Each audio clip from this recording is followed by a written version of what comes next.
Okay, thank you. Good afternoon, everybody. I formally declare open this meeting of the Colac Otway Shire Council for the 28th of February 2024.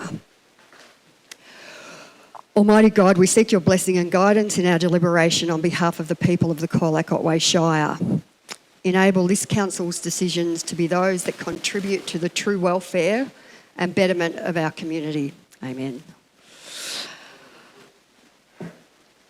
I would like to start the afternoon by acknowledging the traditional custodians and lawmakers of this land, their elders past, present, and welcome any descendants here today.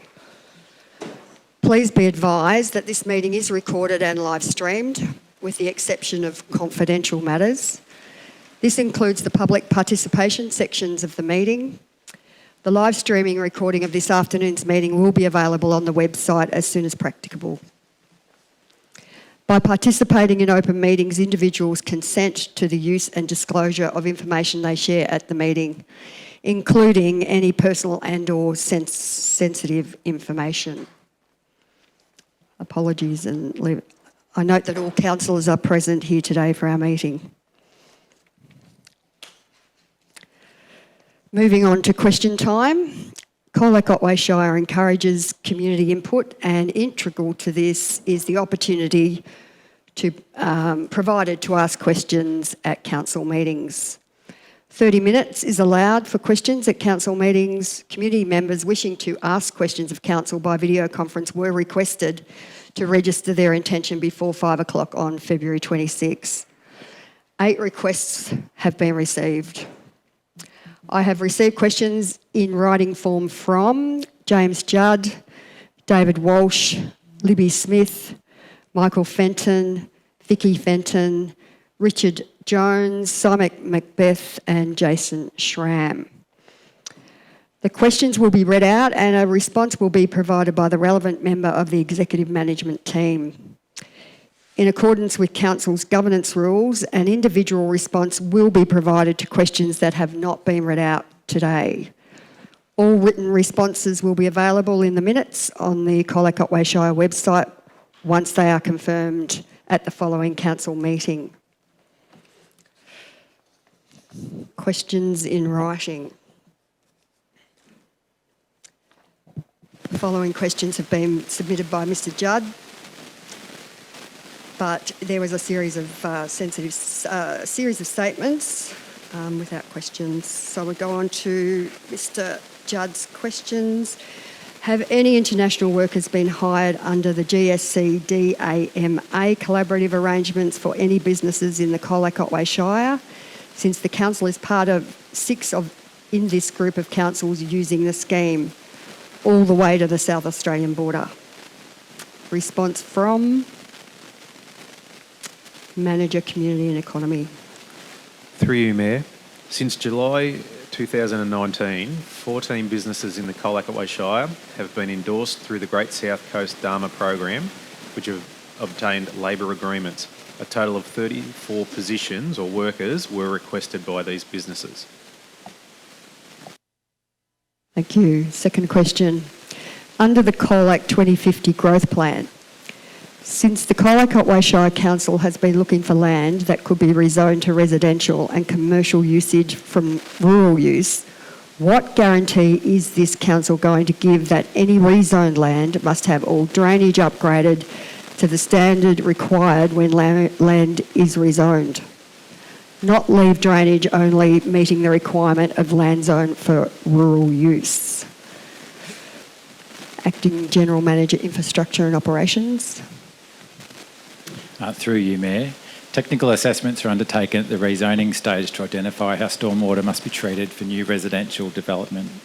The actual works to upgrade drainage to meet these requirements won't occur until subdivision stage and is included as conditions on the subdivision permit. Thank you. Question 3 from Mr. Judd. During the 22-23 financial year, what was the cost to Colac Otway Shire Council for electricity that had to be purchased so Blue Water could continue to operate? Now with the 24/7 gymnasium at that location, the sun is below the horizon. Half the electricity could be used at Blue Water Complex with no sun power. No power would be produced by solar panels that require sunlight to operate. Plus, half the year we have 12 hours or less of sunlight per day, including a long period of about 8 hours of sunlight per day. Response from General Manager, Community and Economy.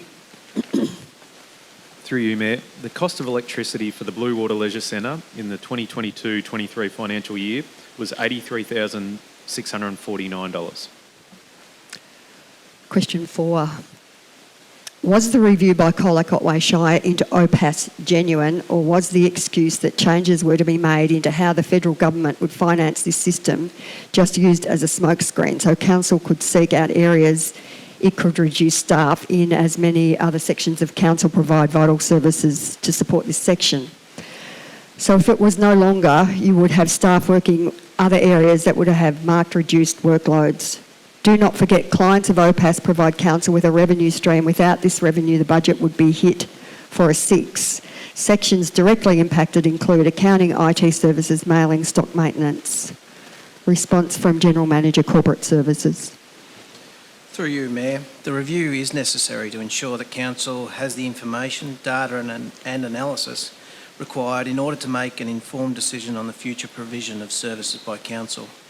Colac Otway Shire commenced a review of its aged and disability support services in response to the Commonwealth Government reforms to in-home care. The reforms involve significant change in a number of areas, including reporting and accountability requirements, provider accreditation, new governance standards, and increased prudential and financial reporting, as well as changes to funding arrangements to support the service. Thank you. Going on to questions from David Walsh. My 3 questions are in regards to the last council meeting agenda 13/12/23, agenda number 9.3, social housing 36 to 52 Bruce Street. After reading the council officers' report, one gets a warm and fuzzy feeling what a great social outcome has been achieved, but when council officers are questioned, we find a $300,000 fee not mentioned in the agenda. Do councillors believe this is a fair and transparent agenda fed to the ratepayers? Response from Acting General Manager, Infrastructure and Operations. Through you, Mayor, the financial arrangements between the current landowner and the potential social housing provider are commercial arrangements between those two parties, and therefore it wasn't appropriate to have been referenced in the officer's report unless it was relevant to the decision before council. The decision sought of council at the December meeting related to the provider only, not the commercial arrangements between the two parties, and so wasn't referenced. Thank you. Second part of the question, how does transferring land to the NDIS or a similar identity help the social housing outcome for low-income households in Colac? Acting General Manager, Infrastructure and Operations. Through you, Mayor, the proposal by TW Projects is to develop housing which would accommodate persons eligible for social housing that have special needs, which may include NDIS recipients. And part 3, why aren't 3 properties transferred back to the ratepayers of Colac at the end of use, or do we make the same mistake as the Colac High School site? Response from Acting General Manager, Infrastructure and Operations. Through you, Mayor, Council's focus was on ensuring that the community received social housing outcomes, not in being the ongoing or future landowner, and therefore there was no such requirement included in the contract of sale. Thank you. Moving on to questions from Libby Smith. 1. Compliance with speed limits reflects to a considerable extent the location of the traffic counters, not what occurs over the length of the road. Southbound traffic speeds on the steep sections of Old Coach Road are often dangerously high. What does the council propose to do to address this issue? Response from Acting General Manager, Infrastructure and Operations. Through you, Mayor, the council has applied to the Department of Transport and Planning seeking permission for a reduction in the speed limit for vehicles on the unsealed section of road north of the township, which if successful should encourage a lower speed for vehicles within the township area. Council is currently considering a report on this matter at the meeting today. Thank you. Part 2 of that. The officer report states that the heading of community engagement states under the heading of community engagement, and that community petition lodged 3 years ago in 2021 sets out the community views and henceforth precludes the need for council to further consult with residents over matters related to their residential amenity in respect of the matter. Does this mean that council sees itself as having no responsibility to consult with or to inform residents of decisions being made regarding traffic management in the street on which they live? Response from Acting General Manager, Infrastructure and Operations. Through you, Mayor, consultation will depend on the outcome of Council's meeting tonight. Thank you. Moving on to questions from Michael Fenton.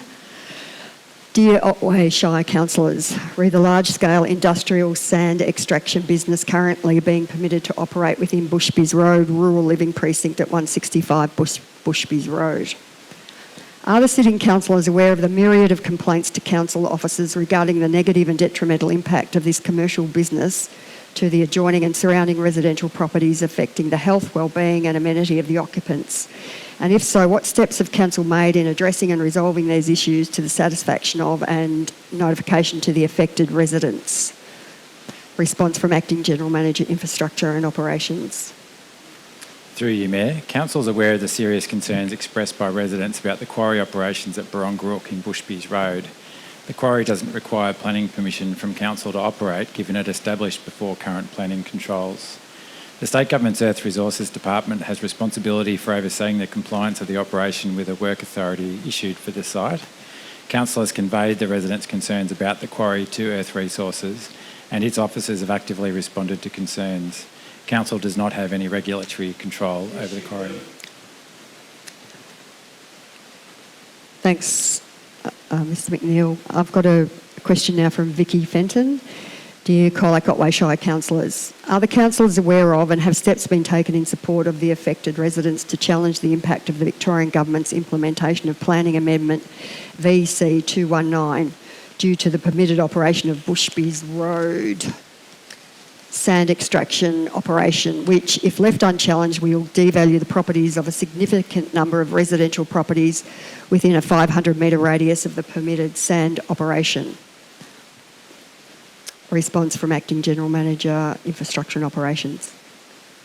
Through you, Mayor, the State Government recently amended all planning schemes in Victoria to introduce a new planning permit requirement for dwellings and other land uses within 500 metres of a quarry. Whilst this control is aimed at limiting new residential development from establishing within quarry buffer areas, it will apply to any new development occurring within this distance of the Bushbys Road quarry in the future, and decisions on any applications will be made on their merits. Council did not have a role. Excuse me, I would respect the officer to answer the question. Thank you. Continue, Mr McNeil. Council didn't have a role in the decision-making process for that amendment. Thank you. I've now got a question from Richard Jones. The following question was made to Council prior to their meeting July 2023 and equally applies to the proposals before Council at this meeting. Why is Council considering making this controversial change to traffic arrangements without any consultation when it is clearly detrimental to Skeens Creek residents and contrary to what they sought? Response from Acting General Manager, Infrastructure and Operations. Through you, Mayor, Council is aware of the concerns of Skeens Creek residents concerning traffic on Old Coach Road, and this has informed recommendations made to Council on different occasions since the matter first arose. Thank you. And two, the Council resolved 3 years ago at its meeting on the 24th of March 2021 the following. Item 6, prepare a signage plan with new warning signage for pedestrians, cyclists and vehicles. It was communicated by Council on 6th of the 8th 2021. This was underway. Notwithstanding this, there has been no evidence to date of this plan being completed or implemented. Item 8, contact relevant providers to request changes to the GPS systems to redirect motorists down Skeens Creek Road. Similarly, in the status update of 6/8/21, it was communicated that this could only be done when a speed limit reduction was made, and this was being pursued. So far, nothing has been completed with Google Maps. Item 9, apply to Regional Roads Victoria for a speed reduction on Old Coach Road from 100 k's per hour to 50 k's per hour. Status report 6/8/21 has been prepared. This has not been done, and now 3 years later it is noted that in this current report there is an application to reduce the speed limit to 40 k an hour. Item 10, Advocate to Regional Roads Victoria for installation of further signage on arterial roads encouraging the use of Skeens Creek Road. Status at 6/8/21 to commence shortly. There is no evidence this has been done. The following question was made to Council prior to the meeting in July 23. Given the failure to properly implement its decision on Boomgate's trial, what action will the Council take to ensure in the future its decisions are both carried out and regular updates provided? In the light of the above failure on items 6, 8, 9 and 10, the question is repeated and hopefully this time answered. It is a clear failure of governance for the Council to make decisions and for them not to be implemented. In the light of the above failure on items 6, 8, 9 and 10, the question is repeated and hopefully this time answered. Community engagement. The report provided to Council states the community lodged a petition with Council in 2021 and their views on the issue are well known. It is not proposed there be any further community engagement. Why? Response from Acting General Manager, Infrastructure and Operations. Through you, Mayor. Council did apply to the Department of Transport and Planning to change the speed limit on the section of Old Coach Road outside of the 40 km/h section in 2023, but a response hasn't yet been received. This has again been followed up recently. New signage will be erected at such time as this application is approved to encourage lower vehicle speeds. Council completed the trial of the boom gates in accordance with the Council's resolution. Unfortunately, through repeated vandalism, the boom gates were damaged and the solution has proved expensive to maintain. Council concluded the trial at its July 2023 meeting. In respect of community engagement, it was noted in the officer report that no further engagement was proposed at the current time. It's considered that traffic count data provides the information required to inform Council of its options, with a report on this matter being considered at the meeting today.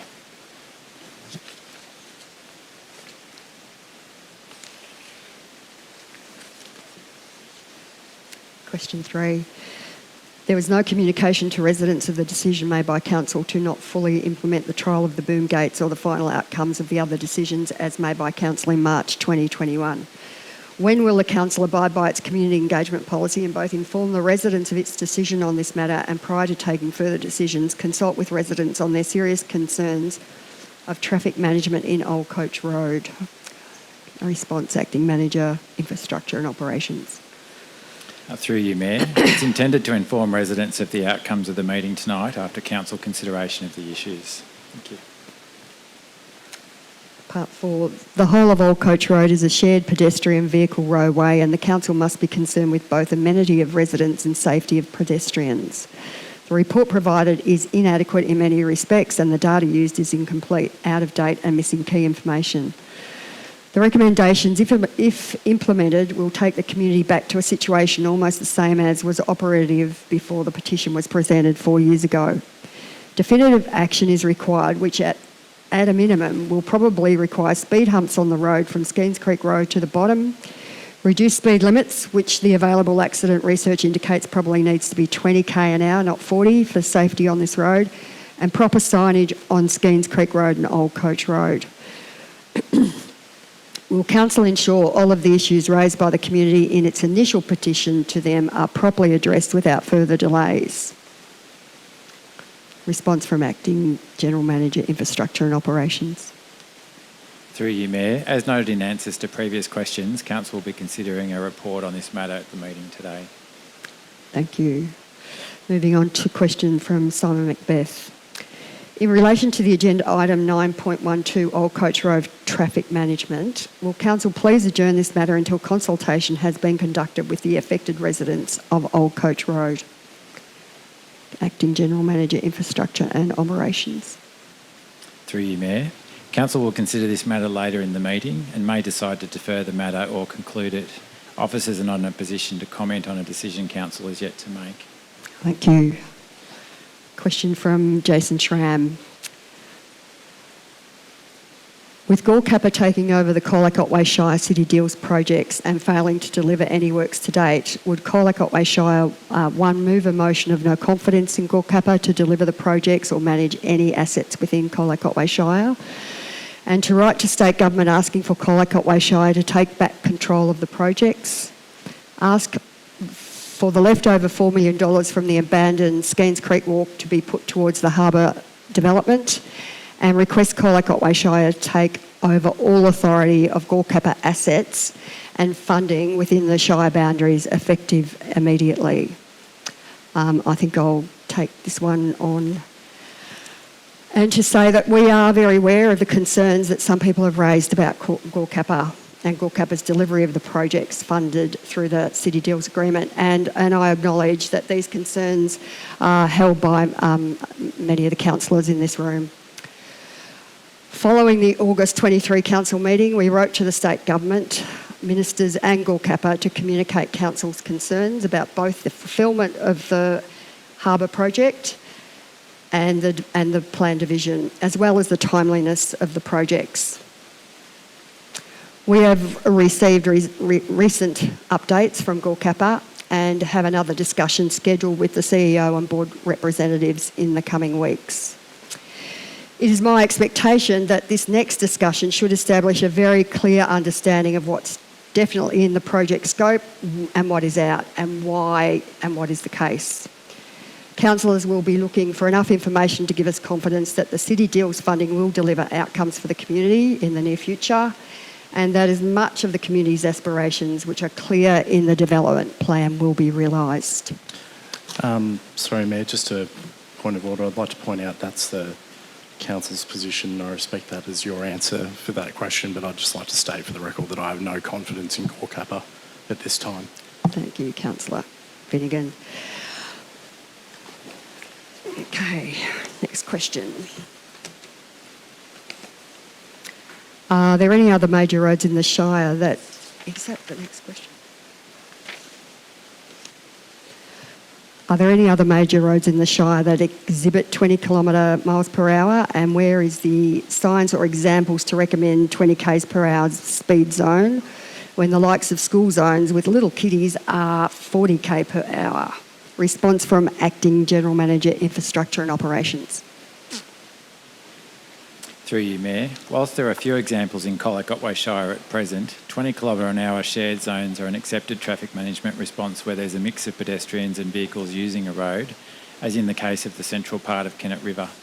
School zones generally have a crossing to allow children to safely cross the road where it's mainly used by vehicles. Thank you. Thank you, and that concludes the written questions for today.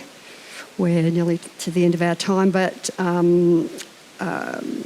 moving to questions from the gallery, can I have a show of hands from those in the gallery who might want to ask questions today? Thank you. Would you like to take turns, come up and introduce yourself and ask a question? Thank you, Mayor. Helen Patch, Colac. I'm asking a question in regard to the speed humps in Wilson Street. They've been there because of the specialist school. Now, and there's a 40 limit, 40 k speed limit there. And I'm wondering, now that the school has moved out to the high school site, whether those speed humps will remain. Thanks, Helen. Who would like to answer Helen's question? Thank you, Mr. McNeil. Thank you for the question. We've instructed our staff to make arrangements to have those speed humps removed given the change in circumstances. Thank you.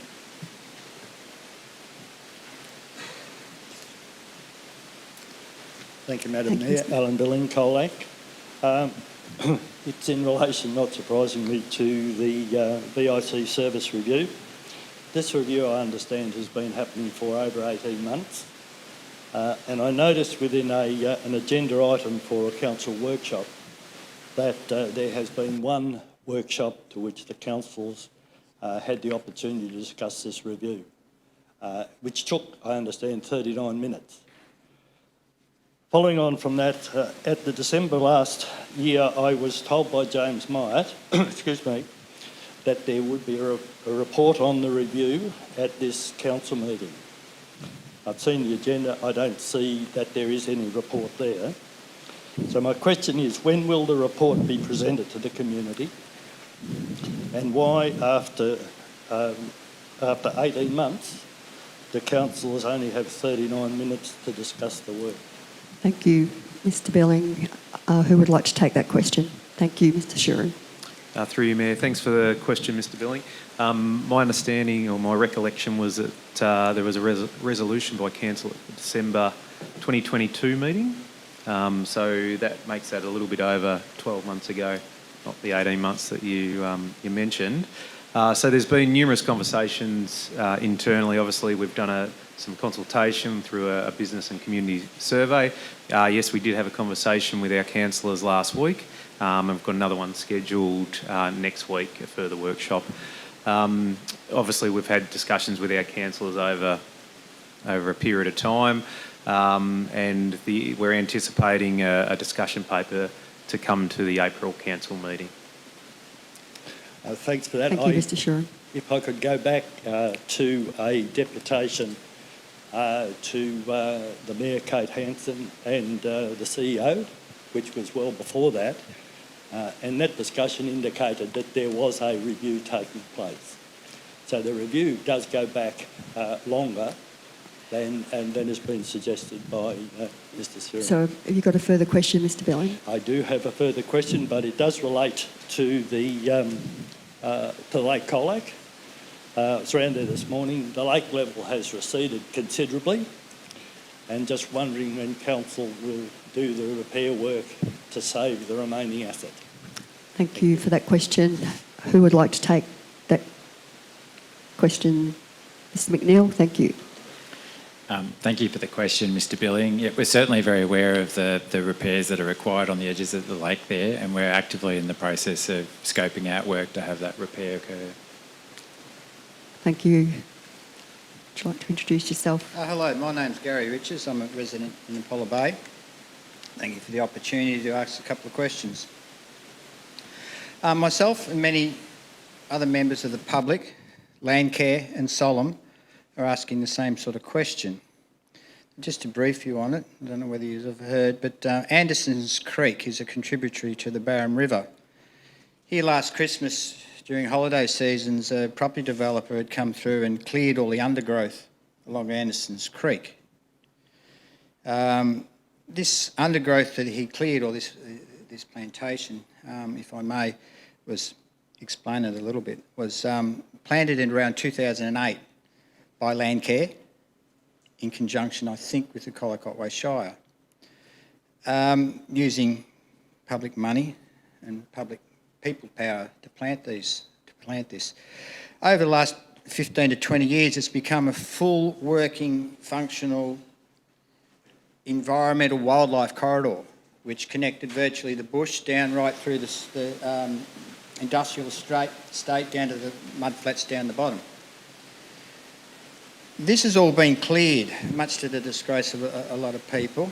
So I suppose the question, or one of the questions to this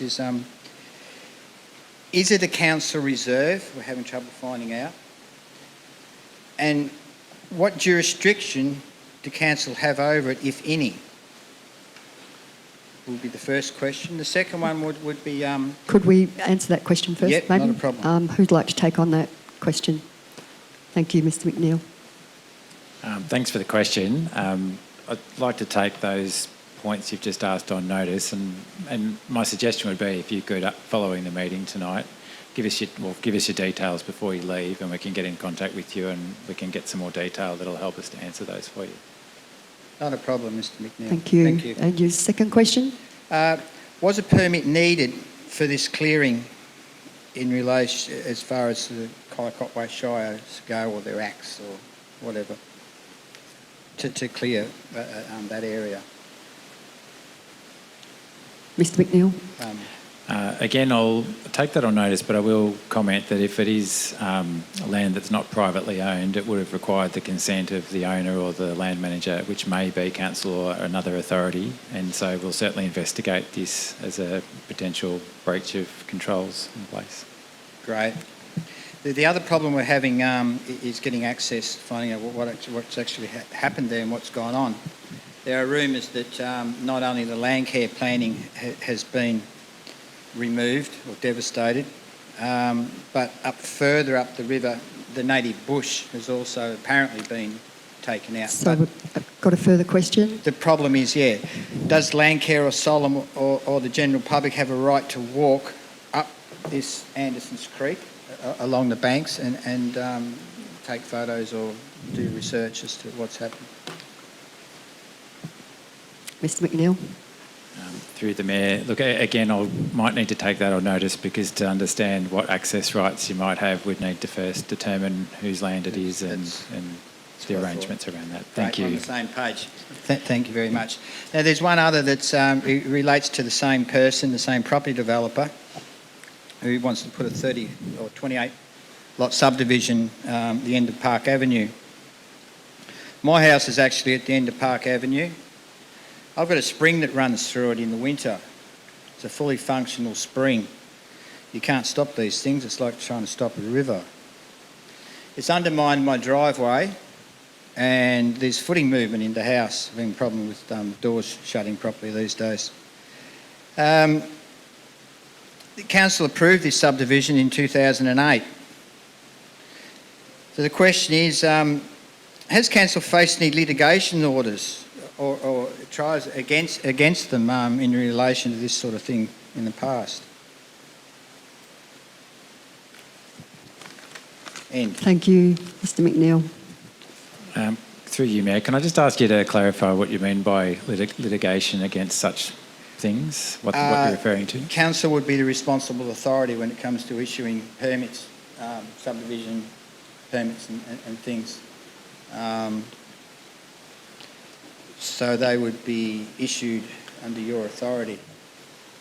So you would be responsible if you've, the way I see it, you would be responsible, the council or the public would be responsible if there's land being allowed to be subdivided that has springs in it and has problems or a floodplain or whatever it may be, fire, whatever. Yeah, to the best of my knowledge, Mayor, I'm not aware of any litigation or actions against council in respect of planning decisions that have been made. Yeah. Okay. Thank you. Thank you very much for the opportunity. Thank you. Tony Webber, Otway Forum. You'll be discussing safer places for Apollo Bay. Has the Apollo Bay Community Youth Club been considered as a safer place? It has a full open block beside the building, and it is a large building that could accommodate quite a few people in an emergency. Thanks, Mr Webber. Who'd like to answer that one? Thanks, Mr McNeill. Thank you, Mayor. I'm getting the majority of the questions. You are working hard. Thanks for the question, Tony. I'm not sure whether that site's been taken into account. I'm happy to take that on notice and get back to you. Yeah, thanks. Thank you. Thanks, Mr Webber. Any further questions? I didn't see any other hands. No. Thank you. That concludes our question time. Move on to point 5, petitions and joint letters. Nil. Declarations of interest. Are there any declarations of interest, please? Sorry, just in relation to point 6, should it be mentioned that we received a petition that didn't comply with the governance rules? It's a genuine question. It wouldn't be normal. It wouldn't be usual to refer to a petition that's not coming tonight. Pardon? It would be unusual to refer to a petition that isn't being presented tonight. It will be referred to at the meeting when it comes. Okay. Yep. So, declaration of interest. Yep. Through the Chair, I have a declaration that I have a material conflict of interest in item 9.6. The matters relate to the terms of reference policy for the CEO Employment Matters Committee, and the performance plan is attached as a confidential item. Clearly that relates directly to my own employment, so I declare that conflict now, and I will do so again before the item. Thank you. Moving on to point 7, confirmation of minutes. I propose that we confirm the minutes of the council meeting held on 13th of December 2023. Do I have a mover? Councillor Arnott. Do I have a seconder? Councillor Hanson. Is the motion to be opposed? No opposition. I declare the motion to adopt and carry the minutes. Thank you. Okay, moving on to item 9.1, planning application. Mayor. Sorry, just quickly. Sorry, I was hoping to bring a procedural motion. procedural motion. Just in relation to changing the order of business of tonight's meeting. Okay, would you like to put that motion? Pardon? Yep. So the motion I'd like to put is that Council resolve to change the order of business to bring forward any items of urgent business, which is currently scheduled at item 11 for consideration immediately prior to consideration of officers' reports. Sorry, can you just, have we got that up on the screen so we all understand what you're proposing? Sorry, I'd sent that one to the... That's as I got it back from Could the I make governance a officer. suggestion for Councillor Finnegan? Would these words suffice? That Council change the order of business and consider item 11 before item 9. Sorry, consider... Item 11 before item 9. Rather than referring to matters of urgent business, bring urgent business to the front. Yep. So that Council change the order of business and consider item 11 before item 9. Unless you had those words from Councillor Finnegan already.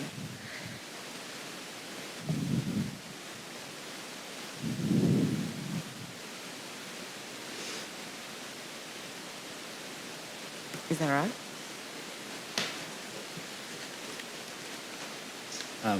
If you had already shared words. We just need to get them up so we can all I already understand. had words with the governance officer. So we're clear on what you're proposing. Yeah.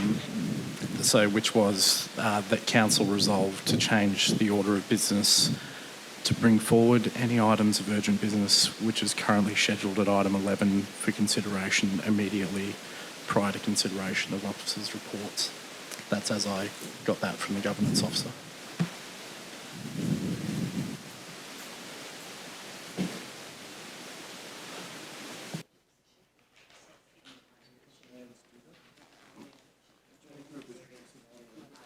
As I said, yeah.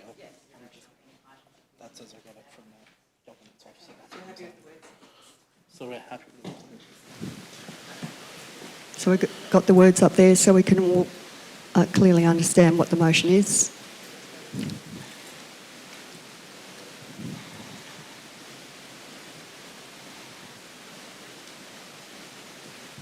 Are we going to delete that one and put the other one up there so we know what Councillor Finnegan is actually proposing?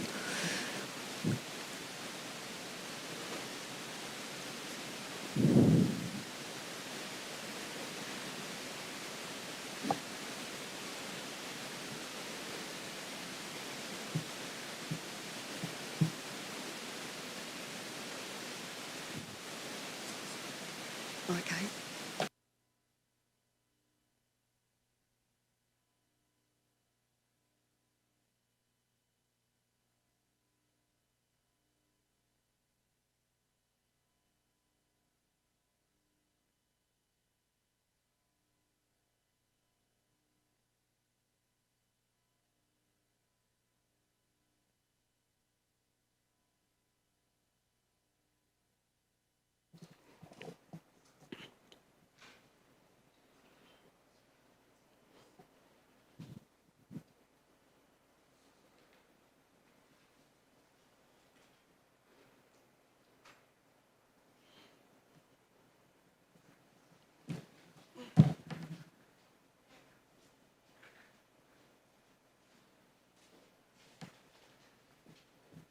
That's it. That's it. So have we got a seconder for Councillor Finnegan's motion?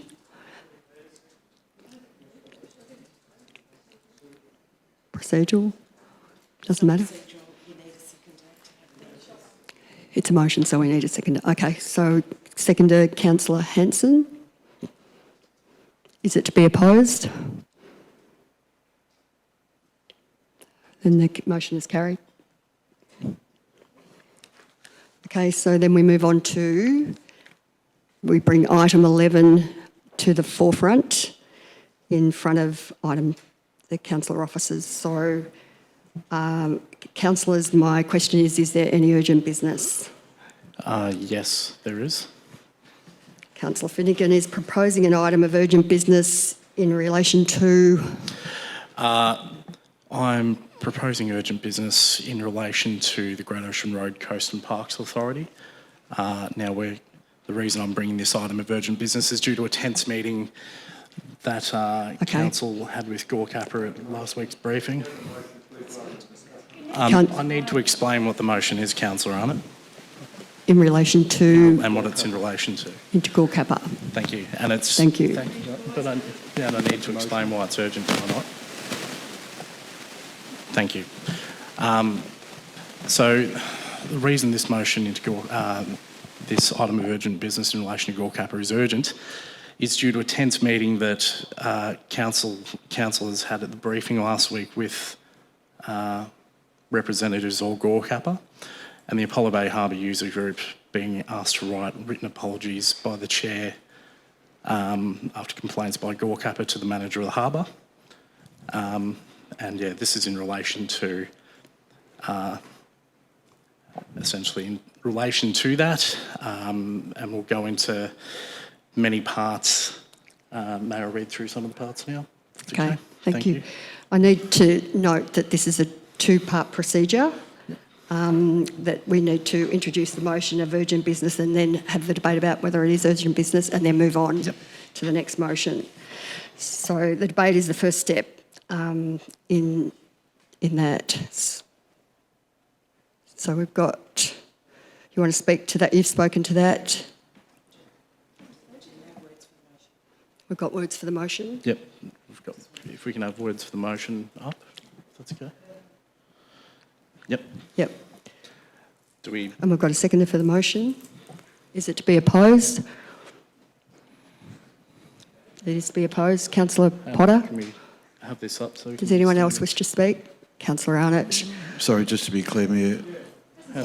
No, that's right. My indication of opposition may be speaking against why this is urgent, but I'm keen to hear from Councillor Finnegan. So we need to ascertain the urgency of the motion. Yeah, that's what I thought we were at. Sorry, Mayor White. Yeah, we've got... For the substantive motion? No, well, they were up there before.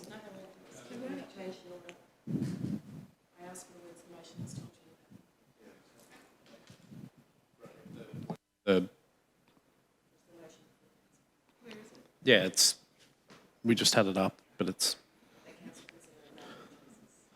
Yeah, the council consider a matter of urgent business in relation to...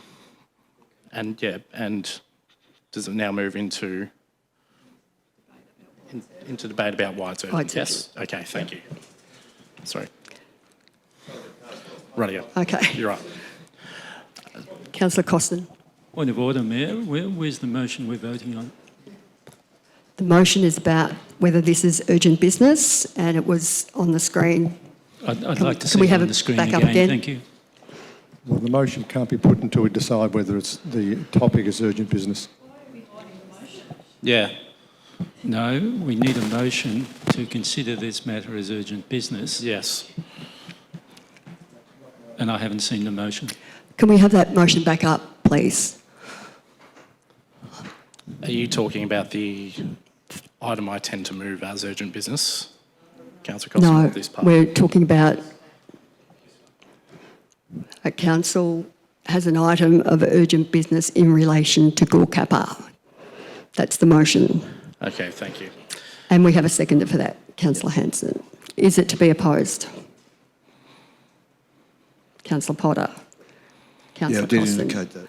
And we have others to talk to the motion, but first you talk to the motion and why it's urgent Yes, thank business. you. Thank you very much. The reason I consider this motion to be urgent business is due to a tense meeting that representatives of Gorkapper had with councillors and officers of the Colac Otway Shire at briefing last Wednesday. Things were, as I understand it, very terse. Admittedly, I wasn't there, but I've heard reports from a number of councillors that the relationship has, as far as I'm concerned, broken down even further, if that was possible at all. Now, in addition to that, the Apollo Bay Harbours Users Group was asked to write written apologies, as I understand it, to someone from Gorkappa after a terse meeting there. Now, with this motion, I feel that we've taken far too much from Gorkappa for far too long. And what I'll be stating is that, I'll be requesting that we as a council... Point of order, Mayor. Councillor Hart. Mayor, I refer you to point 23 in the governance rules. The motion we're debating at the moment is whether or not it's urgent business. So the two issues are, or perhaps two if you count, three if you count the voting. First of all, why is it whether or not it relates to a matter that has arisen since the distribution of the agenda, and perhaps Councillor Finnegan's probably more or less touched on that there was a meeting last week, and that it cannot be safely deferred until the next council meeting. So this is not a debate on the merits of the motion which may be moved. It's simply these issues, and it's outlined in 23 yes, it is. In the governance rules, and anything outside that should be ruled out of order. So, Councillor Finnegan, you need to keep your comments to why it's urgent. Right, thank you very much, Mayor. Thank you for the guidance there, Councillor Hart. Yes, so as I've touched on with point 23.1, why this has arisen out of the matter since the distribution of the agenda. And the reason I believe this can't be safely or conveniently be deferred until the next council meeting, I feel relates to the fact that we need to have something on the record before we meet with Gorkappa again next week at a briefing. We know after the meeting last week they scrambled to arrange to send down the CEO and someone else from the organisation to speak to us, but I think we need to take a firm position in the chamber before we meet with them and then move on from there after we've met them. But I think we need to take a firm position in the chamber, and that's why I'm moving this urgent business. Thank because you, Councillor Finnegan. It doesn't make sense to do it the other way around. Hope that they're going to address our concerns and then be left in a position whereby we can't really comment on it actively in the chamber until the meeting at the end of next month. Thank you, Councillor Hanson. Your reserve. Councillor Potter. Thanks, Mayor. Look, I respect Councillor Finnegan's, any councillor's right to bring a matter of urgent business into the chamber. Councillor Hart has just referenced it. I've looked at section 23.1, 23.2 of our governance rules, and I'm not satisfied in my mind that it has arisen since the issue of the agenda, which has come out on Friday, and that this discussion would be safe and convenient to carry over to the next OCM rather than have it dealt with today. So that's my view. Thanks, Councillor Potter. Councillor Costin. Thank you. Councillor Potter has covered it, and I'm of the same view. I don't see that this is a matter which has arisen since the distribution of the agenda, and I don't see the urgency to address this before the next council meeting. Thank you. Thank you. Councillor Hart. Yeah, thanks, Mayor.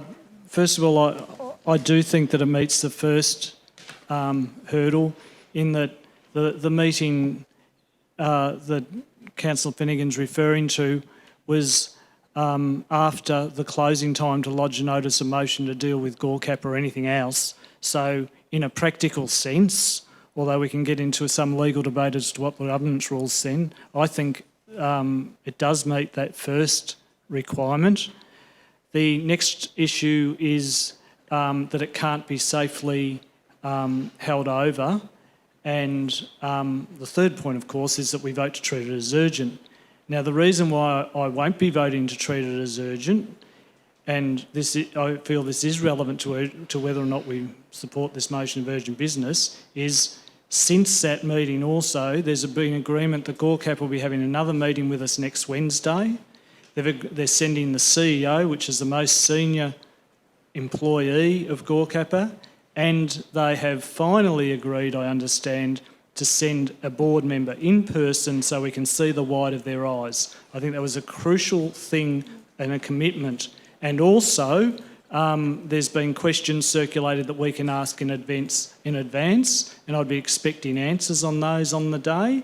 And the council has agreed kindly to have the form available to call a special meeting, so we can sign off on a special meeting on that day if we don't get satisfaction. So perhaps I've reached the same conclusion as some others, but for different reasons. I think it does meet the requirements to be urgent business, but I won't be voting for it to be urgent business for the reasons I've just outlined. Thank you, Councillor Hart. Any other? Councillor Arnott. Yeah, thank you, Mayor White. I'm actually in the same position as the other councillors, and I would thank Councillor Hart. His grasp on governance is always something that I defer to. I agree with it, whilst it does achieve one of the hurdles. The most important component of this is its urgency. I don't think it lies there. We do have an important meeting coming up with Colac next week. We do have the most important people, representatives from that group, coming to meet with us. And that is because we are establishing a relationship with them. We're starting to build that, and they are starting to listen to us, at least I hope. In that circumstance, if we discern after that that relationship is not appropriate, well, then we can certainly go down this path. And whether that be held over to a subsequent ordinary meeting or we call a special one, I don't particularly care. But we don't have to deal with this right now, so it does not cover the urgency. Thank you. Thanks, Councillor Arnott. Anyone else wish to speak? Councillor Hanson, you reserved? Yes, I did. Thank you. Yeah, I will be supporting this motion of urgent business. I was at the briefing last Wednesday. It was an extremely tense meeting. I was slap bang in the middle of it. I don't think I've ever been so fired up, and probably I'd call it outrage. And I won't remain silent any longer. That's why I'll be supporting it as urgent business. Subsequent to that meeting, I also found out about the Apollo Bay Users Group and the deterioration of the relationship there with Gorkappa, and a demand for a written apology from the members. The members of that user group have been asked to write an apology. Some are refusing to. And I think it's also urgent in light of Richard Riordan's statement in Parliament around Gorkappa and the need for a review, and also around how disappointed I was in the Mayor's response. Certainly didn't represent my views, and I feel like I need to make my views public. Why councillors think that this meeting next week is going to be any different to the last 2 years of meetings, I've got no idea. This isn't the first time we've met with the CEO. I think it's great that we're going to submit questions, but why would it be any different? I don't think there is much of a relationship. The time to remain silent isn't now, it's time to speak out. And that's why I'm supporting this motion. It's time councillors really put on the table what's really going on, and have an opportunity to say what they want to say about it, and the confidence they have, or no confidence, in the harbour project going ahead as endorsed in this chamber extremely proudly. One of the best days of my 7+ years on council. And I've got a lovely photo with a number of councillors in this room to prove it, with the sign that went up saying completion date late 2023. I think the only shovel the harbour's seen is the shovel that was used to dig out that sign. And it's time councillors spoke up. Thanks, Councillor Hand. Right, a reply. Thank you very much. Just like to point out, we've already met with the CEO and other officers of Gorkappa multiple times. We've continually been treated with contempt, and I feel that the relationship between the Colac Otway Shire and Gorkappa is one of contempt from Gorkappa's end. We're just, given the old mushroom analogy, we're kept in the dark and fed the proverbial. I would also echo Councillor Hanson's statement that I didn't back the Mayor's statement on Gorkappa, and I'm outraged the statement on Richard Riordan's speech about Gorkappa wasn't run by councillors first in relation to such a hot-button issue, because it made us all feel as if made it look as if we were all behind that statement, when I don't believe we were. And you're hearing from 2 councillors tonight that we were not behind that statement.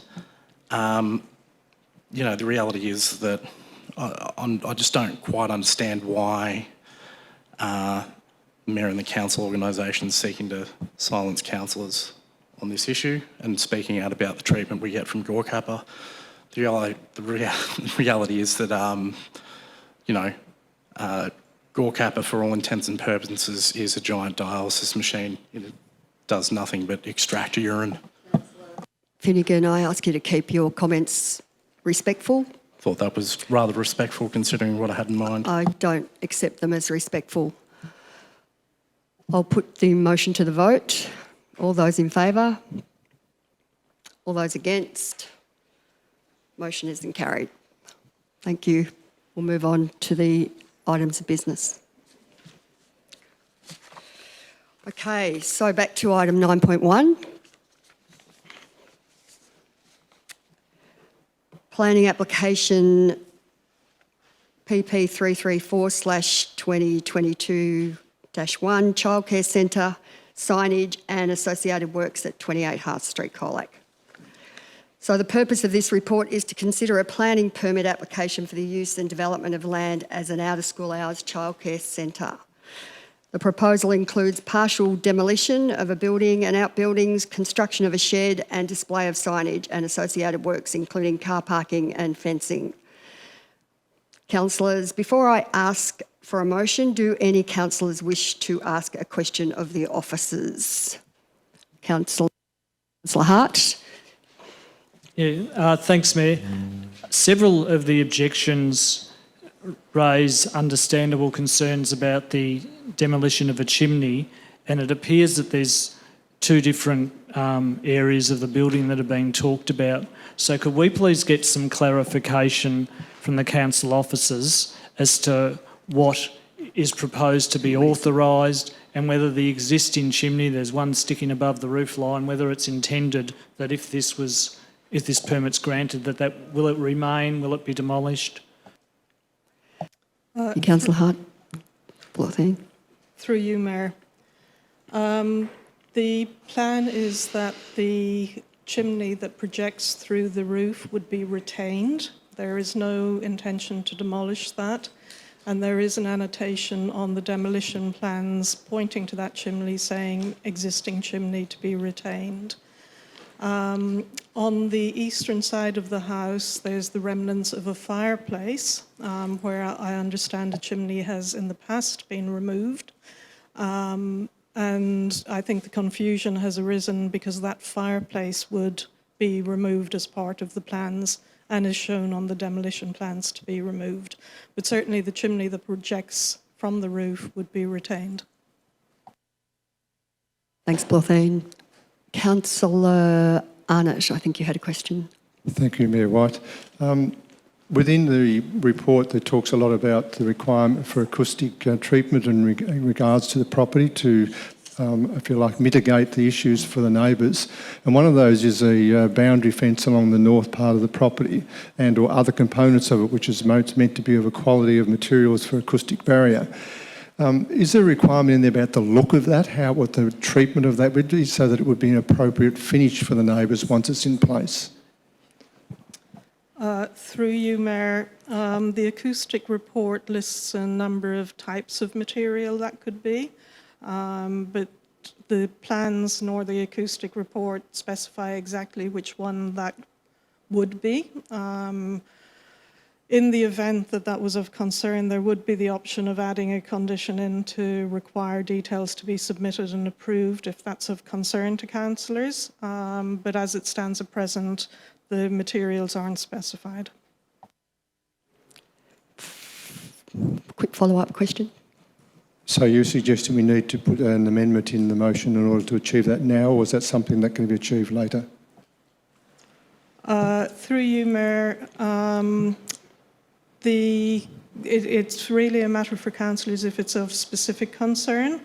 Generally, fencing along those boundaries if it wasn't visible from the street, so really projecting forward of the houses, that fencing wouldn't require a planning permit, even in the heritage overlay, so people can erect different types of fencing down side boundaries behind the house, not forward of dwellings.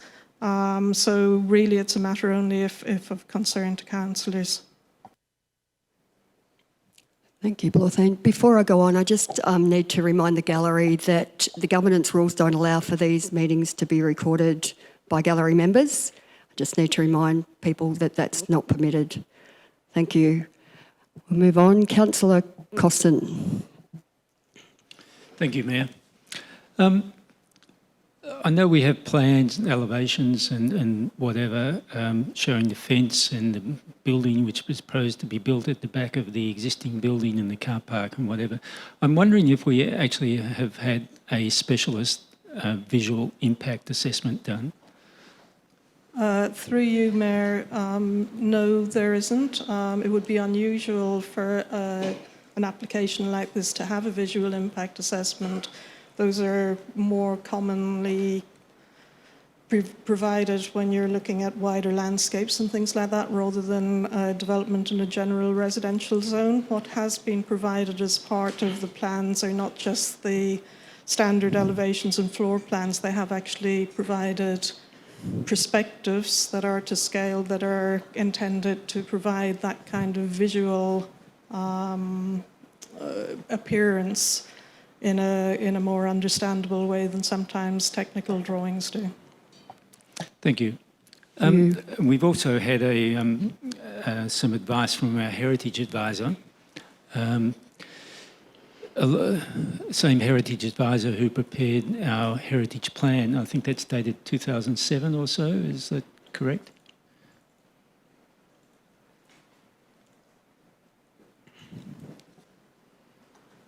Through you, Mayor, the plan was actually done 2003 and it was a different person. Sorry, it was a different... Yes.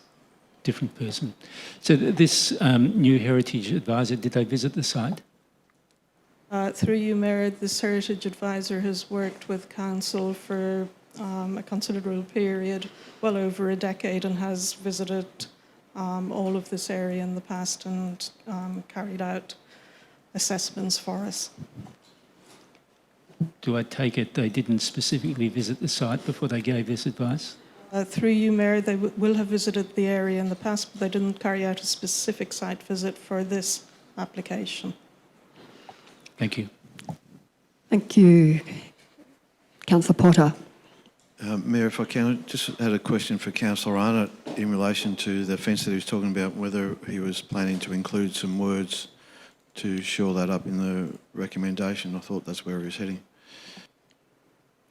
Yeah, thank you, Chris. Yeah, I'm just looking for assistance from the officers here so we can achieve that outcome if we can, to ensure the materials and finish is an appropriate one that will be amenable to the neighbourhood or the neighbours, if you like, so we don't end up with some black, ugly timber fence or cement sheeting colour or whatever, that we get an appropriate outcome if we approve this. Through you, Mayor, as I say, it would be possible to insert a condition if you did so wish. You could use wording along the lines, basically requiring submission of the details of the acoustic fence for approval by council prior to its erection. In the event you wish for such wording, I can provide you with some wording. May I request that that be made available for this? We have that? Yep, we have that. Thank you. Thank you. Any further questions on this item, 9.1? Councillors, the officers have provided a recommendation with a report for our consideration. Does any councillor wish to move a motion?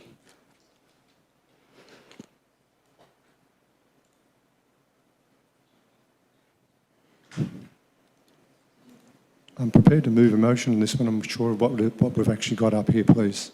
Yeah, we need to be clear. Is that the motion that you're comfortable in moving, Councillor Arnott? I think we all need opportunity to read this. Have a look at it.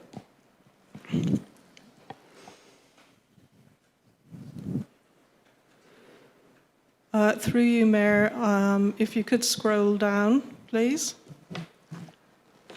And I think in order to continue scrolling down, please, to where it says 18. And there's draft wording.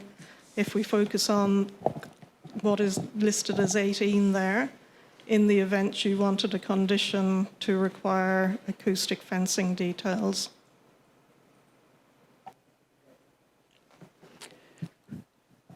It's the motion you're moving, Councillor Arnott. Clear. Does that cover the issues that you're also having in mind, Councillor Hart? Thanks, Councillor Arnott. I was asking myself the same question. Through you, Mayor, I think, is it point H, I and J adding some clarification on the issue of the chimneys, I think? So that's there. So Councillor Arnott, you're willing to move the motion? Yes, I am. Thank you. Have we a seconder?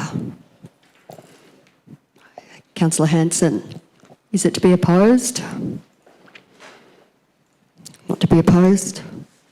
Councillor Costin. Councillor Arnott. Thank you, Mayor White. I guess it's with some pleasure and also concern that I move the motion, because I'd taken on board the concerns of the people around, the feedback that we've had from neighbours, and the concern that they have about the amenity, the change to the amenity of the area. But I'd also suggest that we do need these facilities, the child moulding facilities, and I don't think there's any argument with that. This is in a heritage area, I acknowledge that. The building itself, whilst structurally it looks like it's still in a heritage condition, the fact is it has aluminium cladding over top of it. The fact is that most of the windows and such in the north and other areas have been replaced with aluminium windows. So it's not to suggest that it is just a heritage building of itself. So this change will actually take away some of the buildings, some of the old garages and that in there, which really are not belonging to that area at all. So it's going to fix some of the problems. I think the mitigation works is going to be achieved to address the privacy and sound problems are being appropriately addressed within the plans and with the suggestions from the designers and professionals. Issues such as traffic and that, I don't see that as being a big one. People will be dropping children off at staggered stages. This is the advice that we have, and so therefore it should be manageable. It's with those sort of, I guess, major caveats, but in principal support of the project that I move the motion. Thank you. Thanks, Councillor Arnott. Councillor Hanson. So the planning permit is sought to use the property on the corner of Hess and Manifold Street as a childcare centre that provides before and after school care for 2 nearby primary schools. So a bit different to like a standard childcare centre. It is before and after school care. I would like to acknowledge the applicant and all the submitters for their submissions, both written and verbal. And I would also like to thank the applicant and the neighbour to the north who allowed us to visit the site and walk down their driveway. It certainly gave me a very good understanding of the possible impacts of the changes and how they might be mitigated. I know the area fairly well. It was also good to walk around and have a look at where the other objectors were as well. The officers have assessed the application and have deemed that it fits within the planning scheme and recommend issuing a permit. They note that no significant changes to the street-facing facades of the dwelling will be made, and with no significant alteration to its presentation to the Hess and Manifold streetscapes. You could also possibly argue that, you know, with some of the works that are happening there, it'd probably actually improve the look. There were certainly significant concerns around traffic, but a childcare centre of this nature with before and after school care, it's very different to, you know, for a school, for example, that sort of has a rush hour. There's sort of not one drop-off and one pick-up time like a school. So the traffic will be more staggered, as Councillor Arnott spoke about. Therefore, I also want to note that, and I did take a drive to Geelong to have a look at another heritage area that I know of that has a couple of childcare centres in that area, and know that childcare centres, and this is just a before and after school centre, they're often in these zonings, they often are in residential areas. They're not far from schools like this one is, and you know, it does fit the zoning. and they can work very well within those areas, within residential areas. So therefore, I will be supporting the granting of a permit for this application. Thanks, Councillor Hanson. Councillor Costin, did you want to speak? Thank you, Mayor.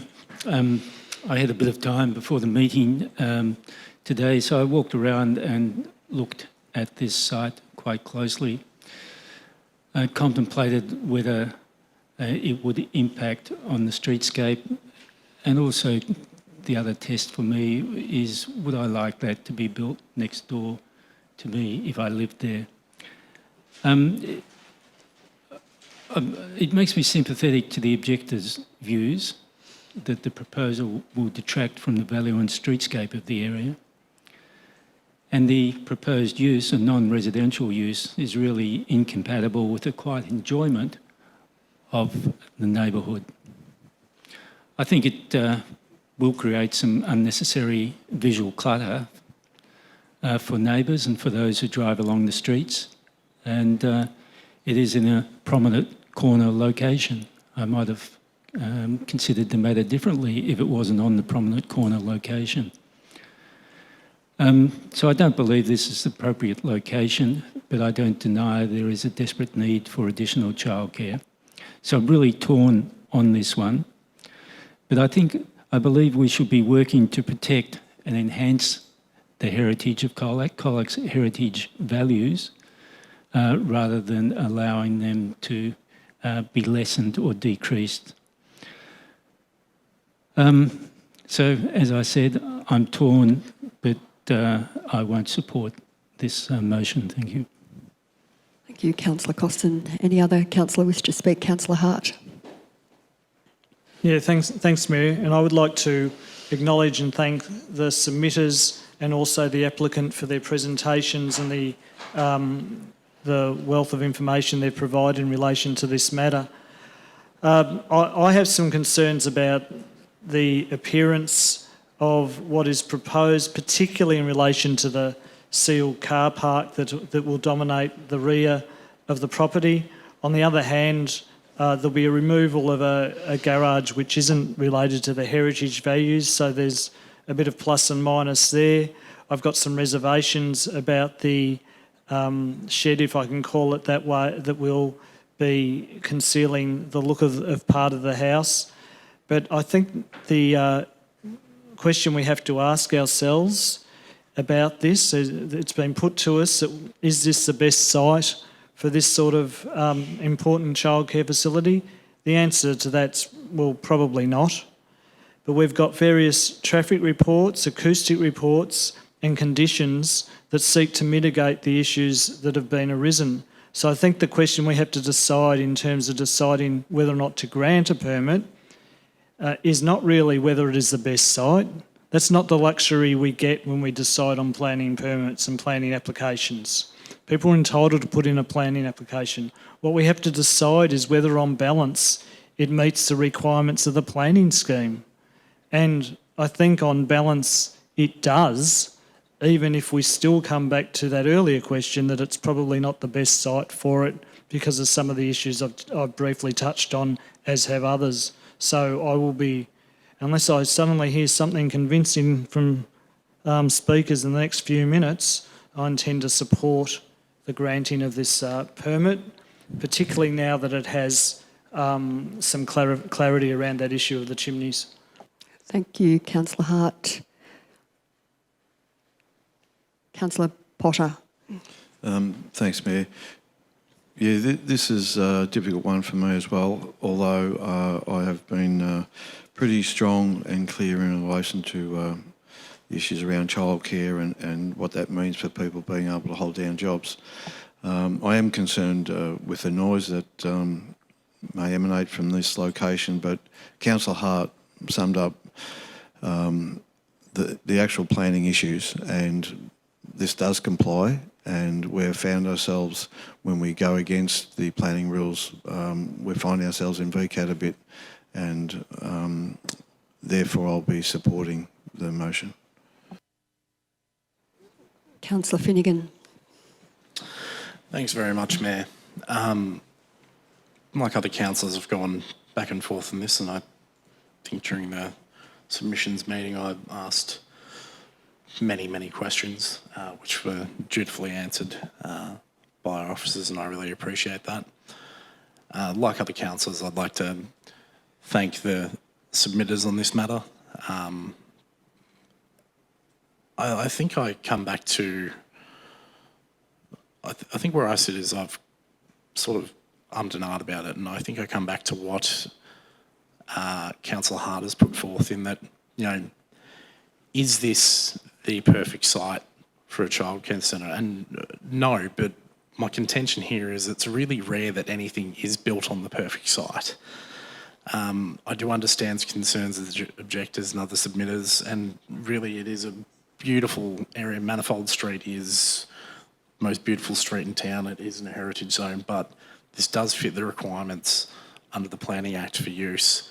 And I don't believe that this proposal will end up detracting from the area, as some people think, and I think as time goes on, the impacts that are thought of people will realise that they aren't as, you know, it isn't going to be like the sky is falling in or anything like that, that the impacts, there will be some impacts, but it won't be as bad as some people think they will be. And at this stage, I'm leaning towards supporting for that reason. Thanks, Councillor Finnegan. Councillor Arnott, did you want to write a reply? Thank you, Mayor White. I will take a right of reply. Thank you. I do feel for the neighbours in this. I do feel for the people who put in submissions and the concern of how it will affect the amenity of their area, the sound, the look and all that sort of stuff. I do feel for them, and I do understand their concerns. We can't always choose our neighbours though. That's a reality.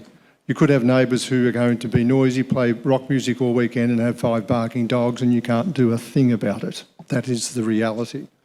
So I think this will be a much better outcome. This will be known neighbours. They won't be there on the weekends at all. So, and Tosh, no inference to your rock music taste, mate, I'm sorry. Yeah, okay, fair enough. Is this the best site? Maybe not, but we don't always have the luxury to choose that. They've got what they consider to be the most appropriate site given what was available to them to choose from and within the capacity to do that. It fits the ticket as far as an appropriate use for the site as far as the regulation is concerned, as Councillor Hart's put out. So that's our main question here. And does it fit the capacity to be a heritage site and the effect that we'll have on that? Our best advice from our advisors is yes, it does. So, and that will be done in a sympathetic way. So I think that those are the reasons I need to support this. Thank you, Councillor Arnott. Councillors, I'll now call for a vote. All those in favour?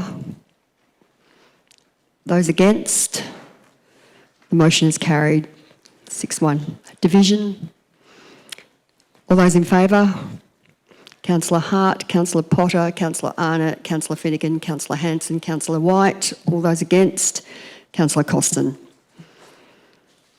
Thank you, councillors. We'll now move on to item 9.2, councillor attendance at the Australian Local Government Association's 30th National General Assembly and Regional Forum in Canberra.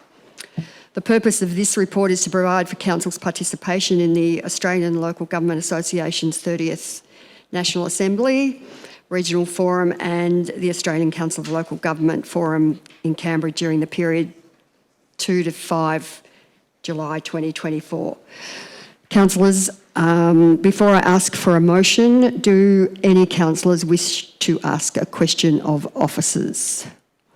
Councillor Finnegan, you have a question? Yes, I have a question. I'd also like to foreshadow I have a motion when you're We're ready. looking at questions first. Yep, so the question first is, and just of officers, what is the cost of the proposal to send councillors and executives to ALGA? If we can just have that answered for the public record. CEO, will you answer that one, please? Yeah, thank you. I'm just referring to the report to make sure I have the figure correct. So,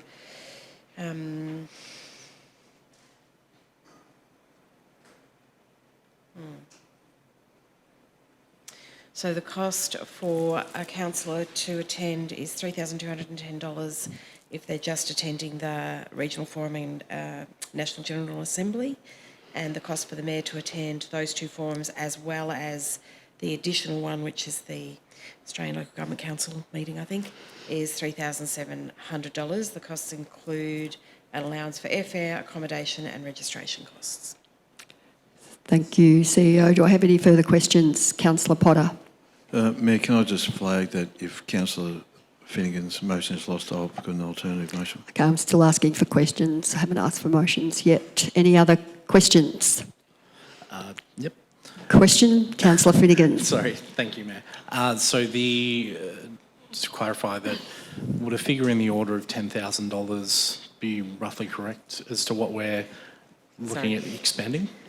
Sorry, I thought you were looking for the more detail. Yes, those, if depending on how many councillors attend, if the Mayor and two councillors attended, that would be $10,000. Thank you, CEO. Councillor Hart. Yeah, thanks, Mayor. Can I just get some clarification of the extra amount for the Mayor? Is there an extra conference or something like that? And I'll follow that up with a question. If we were to just send one councillor, what would the cost be? Would it be the 3.2 or the 3.7? The additional cost for the Mayor is because there is an extra day at the end of the ALGA event. It is the Australian Council of Local Government Forum hosted in Canberra. It's been recently reintroduced in the last few years, so for a long time it didn't run. And there's an invitation to mayors and CEOs from local government across all states to attend that, and with the additional day it would cost more for the Mayor to go for that longer period. Thank you, Did you have a second CEO. question? Sorry, was there a second question, Councillor Hart? Was that the... Was there a follow-up? Well, the question was if just one councillor went, and I guess the answer is it depends on whether it's the Mayor or just one of us plain old councillors. We'd never call you plain. The proposal is higher cost for the Mayor because there's an additional forum for the Mayor. Thank you, CEO. Councillor Hanson, you have a question? Yeah. How much did the Colac Otway Shire spend last year on footpath repair?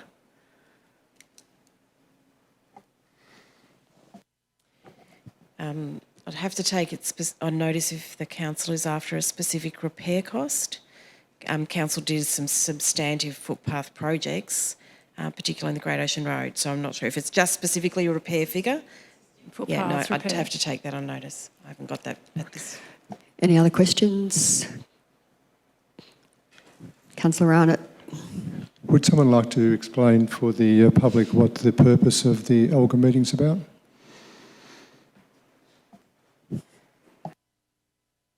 Councillor, CEO, do you want to answer that one?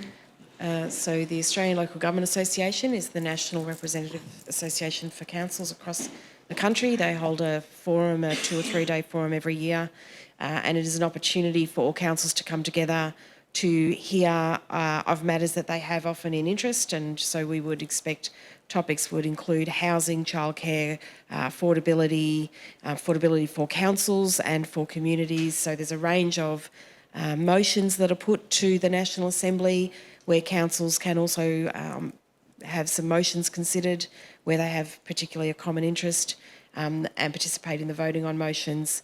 You can learn about case studies, things that other councils have done successfully or are working through will be presented to the forum, which usually has 700 or 800 delegates, and often we learn things and make connections about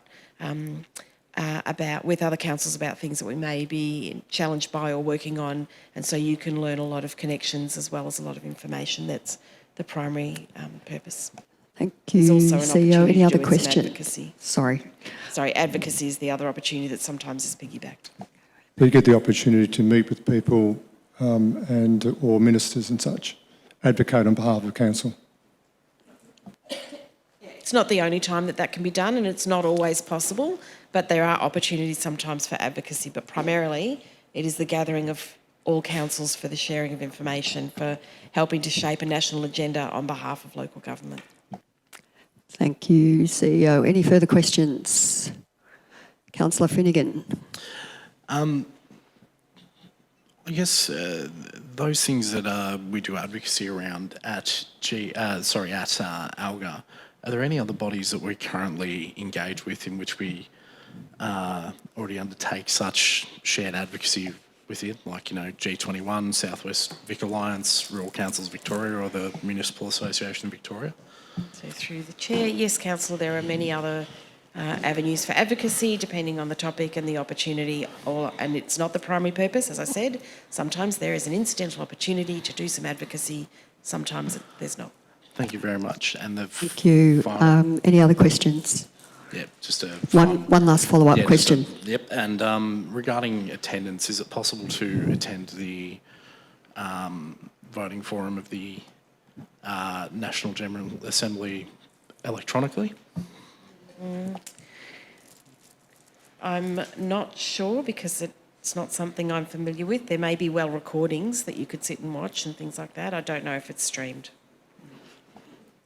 Thank you. Councillor Hart. Question, Councillor? Well, I'm not sure if this was the intent of Councillor Finnegan's question, but I'll ask it if Councillor Finnegan hasn't, and that is, can you vote remotely? I think that was perhaps where Councillor Finnegan was going, but I'd like to know anyway. Could you... Question is, can you vote remotely? Attend, you know, remotely and vote in the motions and what have you? I'm not sure. I doubt it because the voting is there with the device. The delegates are given the device. The device is registered to those delegates attending. That's right. Yeah. I've never seen any indication that anyone's in any way attending or voting remotely, but they might be able to watch it. I'm ready to... Okay, so any other questions? Okay, so now I'm asking, do we have a recommendation? Has anyone got a motion? Councillor Finnegan. I've got an alternative motion to the recommendation. If we could get that up on the screen, please. Would you like me to go into detail or? Yeah, if you could just... Read the motion? Yeah, I think so. Yeah, essentially this motion differs from the officer recommendation.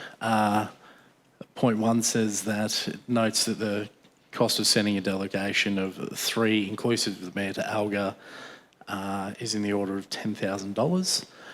And 2, decides in light of the budgetary position not to send a delegation to Alga, the Alga event this year.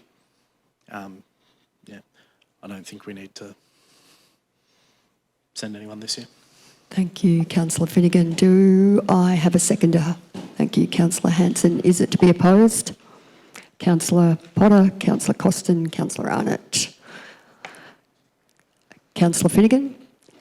Thank you very much. The reason I brought this alternative motion is that I feel that, you know, as a council, we haven't already have a number of external bodies that we're involved in, whether it be G21, Southwest Victoria Alliance, Rural Councils Victoria, the Municipal Association of Victoria. A lot of these have conferences and the like that we send councillors to. I know an external body, for example, I'm involved with Timber Towns Victoria. And I feel that considering we're going to face, we're expected to face a budget shortfall this year, I don't feel we should be spending this $10,000. It could be much better spent on things like footpath repairs and the like as they're needed. Could be much better spent on a number of things rather than essentially sending councillors to Canberra for a knees up.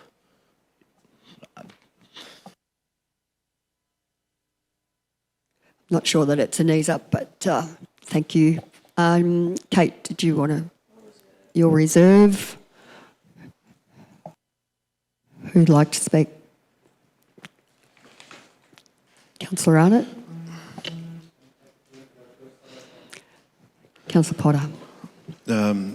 Yeah, thanks, and I understand while Councillor Finnegan's bringing this, trying to save us some money, but I am a believer in this conference, and I think is of value. You get to hear and see things that you don't at other forums, and I think we should at least send someone. Thank you, Councillor Potter. Any other councillors wish to speak? Councillor Costin. Thank you, Mayor. I've been to one of these conferences and think it's of great value. I regard it as a training exercise more than anything else, where we go and we learn about the practices of other organisations, and we, not just other practices, but best practices of what's happening in the municipal field. It's extremely valuable, and I came away much more informed and motivated even to implement better practice in our own municipality.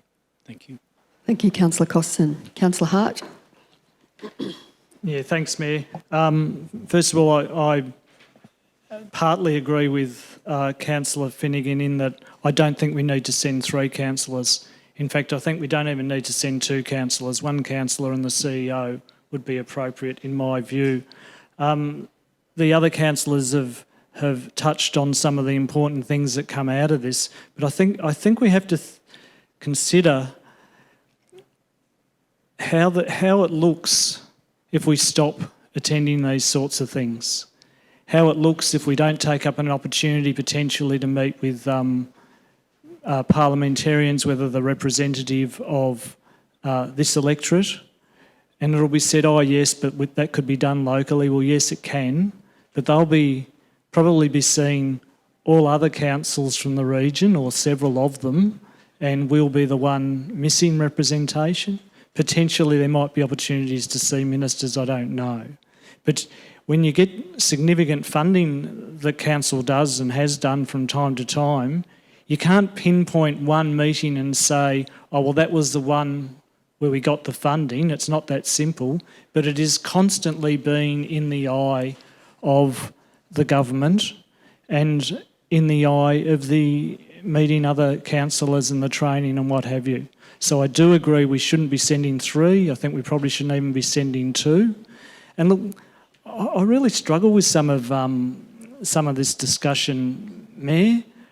I mean, coming from the strongest advocate to have a deputy mayor's position at over $20,000 a year, and now we're arguing over $10,000. Well, I agree. We could probably cut it back to about 3.5.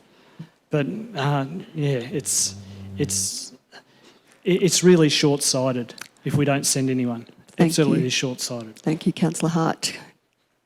Any other councillors wish to speak? Councillor Arnott.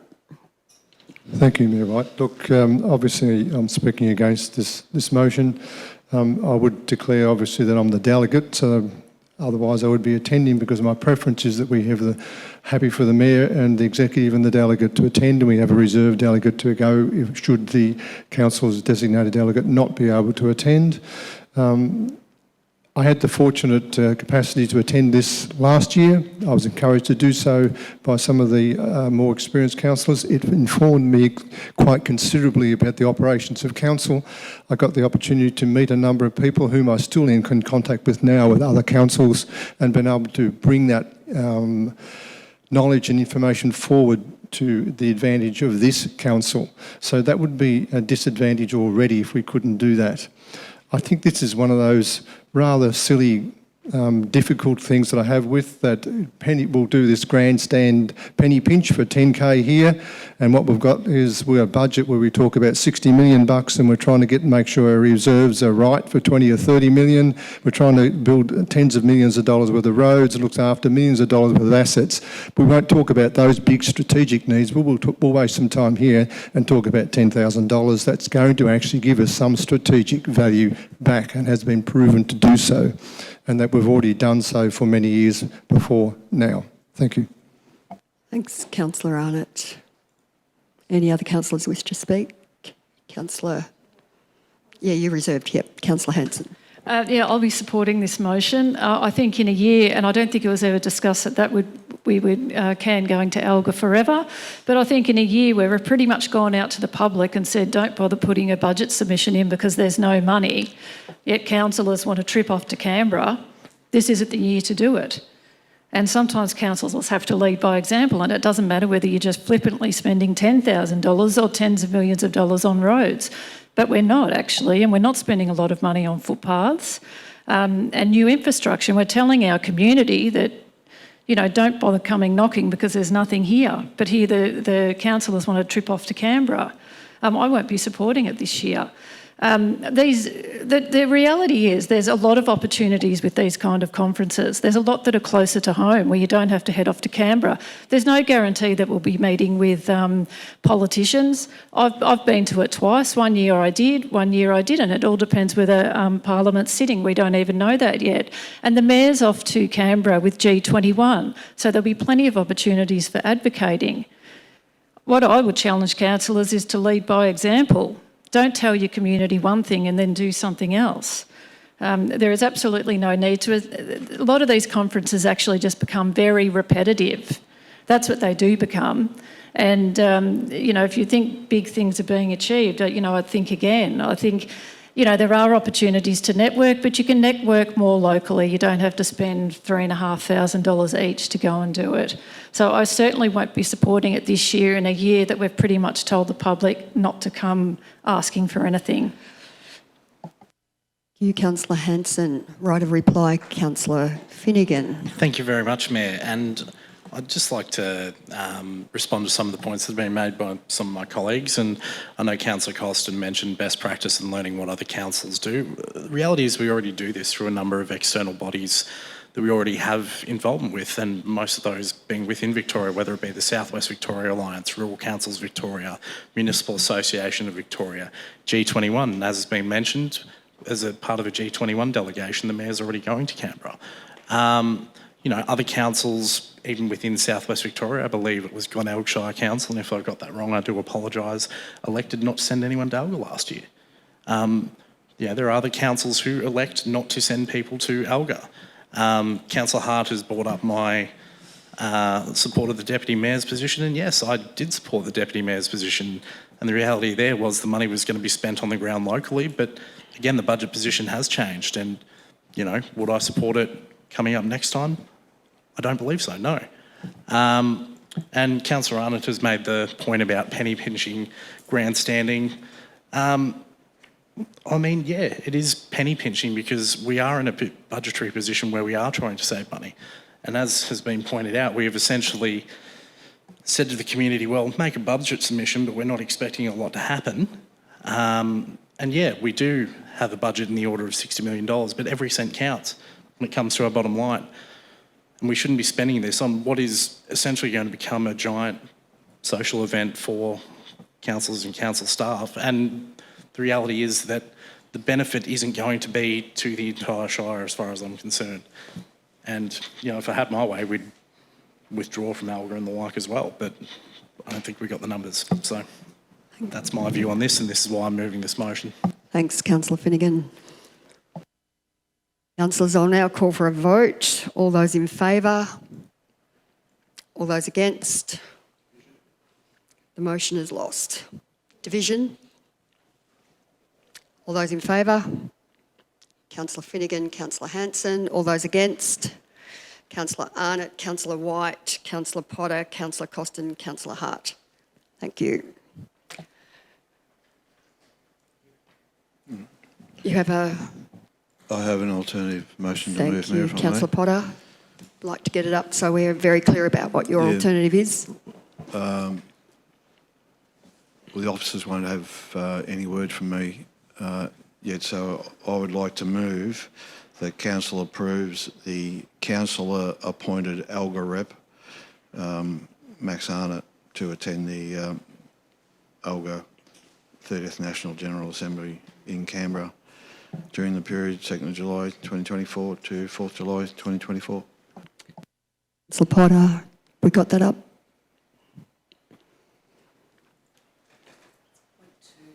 Point two.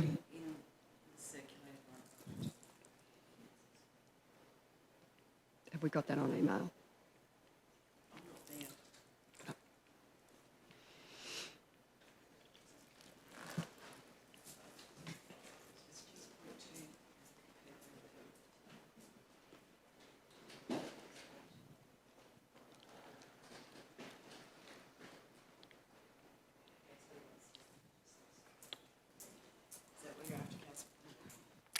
Okay, so point two is the motion. Is that correct, Councillor Potter? Wait. It is, but yeah.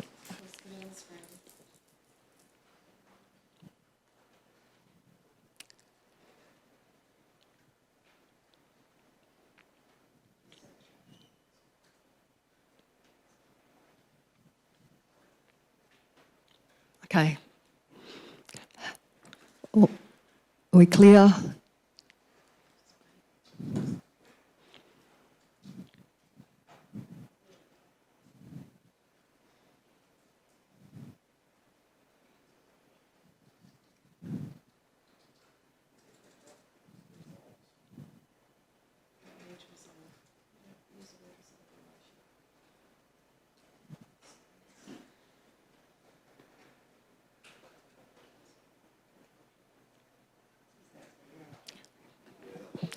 Is that it?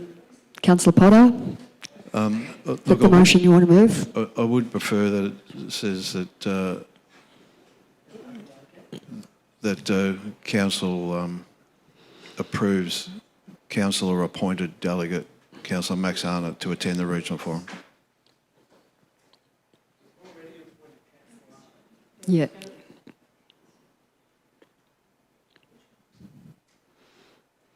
The council appointed delegate Councillor Max Arnott to attend the regional forum, blah, blah, blah, on the... Okay, do I have a seconder? Sorry, we're still not... It's not quite. Councillor appointed Olga representative Max Arnott. Olga delegate, yeah.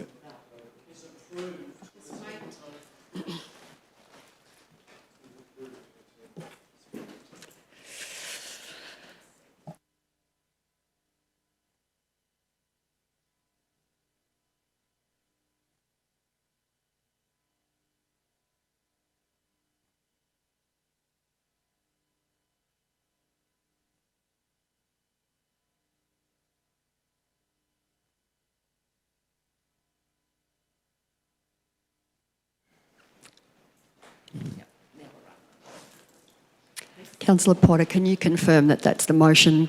Do you want to move? That's fine. I'd just like to point out there's a stray L in front of the final word in the first line. Thank you, Councillor Finnegan. Do I have a seconder for the motion? Councillor Hart, is it to be opposed? Councillor Hanson, other councillors wish to speak? Councillor Potter. Thanks, Mayor. Look, happy to move this motion. Councillors earlier on in the year were asked to appoint a delegate to attend this conference, which we did.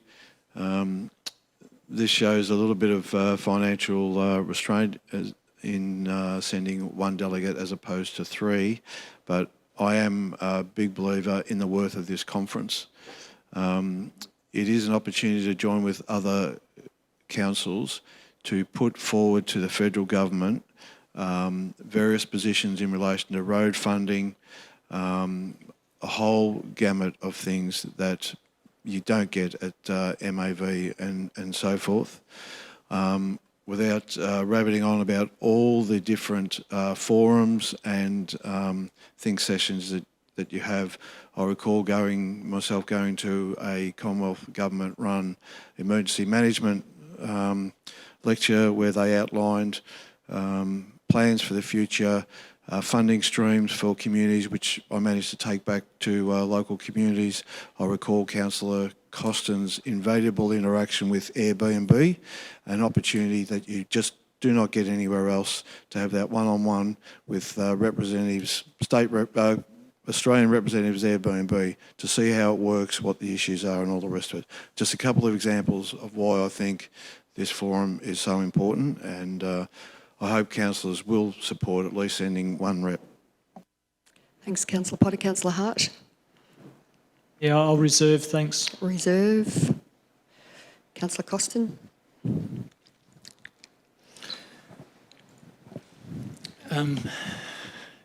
Gee, this is a difficult one because I'd like to see the Mayor attend also. And I recall the year I went, being invited around to the Minister's office, the Dantian's office, and lining up with all the mayors from G21 and the Great South West region also. I was there as Deputy Mayor. We didn't have our Mayor representing. And I think it really we really miss something by not having the mayor attend. And if the mayor doesn't attend the next day also. So, but I don't see the support to send 2 delegates at this time. So I'm sort of locked in a position to support this motion. Thanks, Councillor Costin. Councillor Arnott? I would simply echo Councillor Costin's words. Councillor Hanson. Yeah, my suggestion to councillors would be that next year the mayor is the ALGA delegate. That way the mayor is there and you're only sending one. But once again, I reiterate that the mayor's going to with G21 to Canberra soon. So there really isn't any particular need. And I think in a year, I'll just reiterate, where we've pretty much gone out to the public and said, you know, don't bother putting in budget submissions because there's no money for you. It's not the right year to be doing this. What's very positive, though, is that because of Councillor Finnegan's motion, now we are down to 1 representative. But I think sometimes councillors, you need to lead. Councillor Finnegan. I'd just like to point out if councillors are interested in going to ALGA, they're more than welcome to pay their own way if they aren't the delegate. And I'm sure, I'm more comfortable with this motion. I will still oppose on principle, but I can see the numbers are there to pass it. But I do think that this, whilst I will be opposing this does make more sense than sending a whole suite of councillors and officers. Thank you, Councillor Finnegan. Right, a reply, Councillor Potter? Oh, sorry, Councillor Hart. Thanks, Mayor. I just want to address this issue of, there'll be a meeting with G21, so why do we need to go to this? ALGA will have a whole lot of resolutions, a little bit like an MAV meeting, but it'll be Australia-wide resolutions dealing with childcare, housing, roads, all manner of things. And if we're not there at that conference, if we don't have anyone there, then we would not have had our opportunity on behalf of our community to have a input into those decisions. And sometimes some of those resolutions and positions are quite controversial, such as whether or not that local government should be supporting nuclear power. So I think it is important that council has representation on behalf of the community. I'd already had circulated concerns about having 3 people going before this meeting, so I don't accept that criticism that it's only came up because of Councillor Finnegan's resolution. But I think this is a balanced approach to it. And if it is in future, I do think Councillor Hanson made an excellent point. If it is that you just want to send one and it's a mayor, well, then you consider that at the time of the appointment. Councillor Arnett was appointed as a delegate, so it's appropriate that he is the councillor that goes if we're only sending one councillor. Councillor Potter. Yeah, thanks, Mayor. I too think there might be some merit down the track in looking at Councillor Hanson's proposition that perhaps the mayor is the ALGA rep. If money is an issue, I still think at least 2 could have gone, perhaps 3 in a way. However, I think it's important, given the feeling in the room, to at least have one. Note the mayor, the last mayor didn't go to ALGA. Have every confidence in Councillor Arnott representing us and bringing back appropriate reports, and I'm pleased that this shire, this community, will have a representative at that conference. Thanks, Councillor Potter. Before I put it to the vote, I just want to make a comment. If I wasn't sitting in this chair, I'd be supporting what Councillor Costin says. I think it's important for our council to be represented by their mayor, and Councillor Hanson's suggestion might be the way to go forward with that. So I'll now put it to the vote. All those in favour? All those against? Motion carried. Division? All those in favour? All those against? Oh, sorry, division. All those in favour, Councillor Hart, Costin, Potter, Councillor Arnott, Councillor White. Those against, Councillor Finnegan, Councillor Hanson. Thank you, councillors. Finally got there. Moving right along. Okay, now we move to item 9.3, G21 Regional Football Soccer Strategy, final report for endorsement. The purpose of this report is to present the final G21 Regional Football Soccer Strategy 2023 to 2033. Councillors, before I ask for a motion, do any councillors wish to ask a question of officers? Councillor Costin. I'm just flagging. I've got an alternate motion, Mayor. Questions? Anyone got questions before we get to motions? No questions?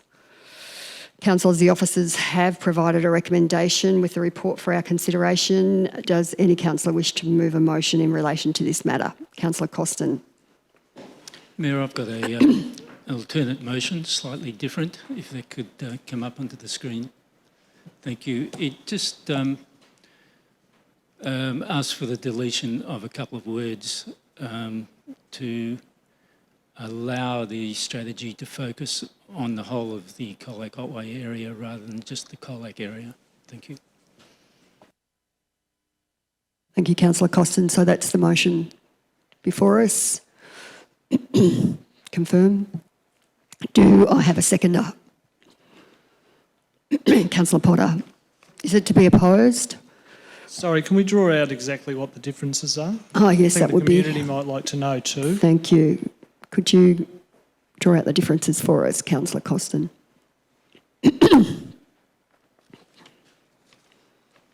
So the difference is in point 3, if we could scroll down a bit. So we're endorsing the final G21 regional football strategy as per the officer motion, but the words subject to the deletion of the words Colac area of in the strategic task 2.6 are the added words, so commencing from the word subject. Thank you for confirming that. Councillor Potter, are you seconding that?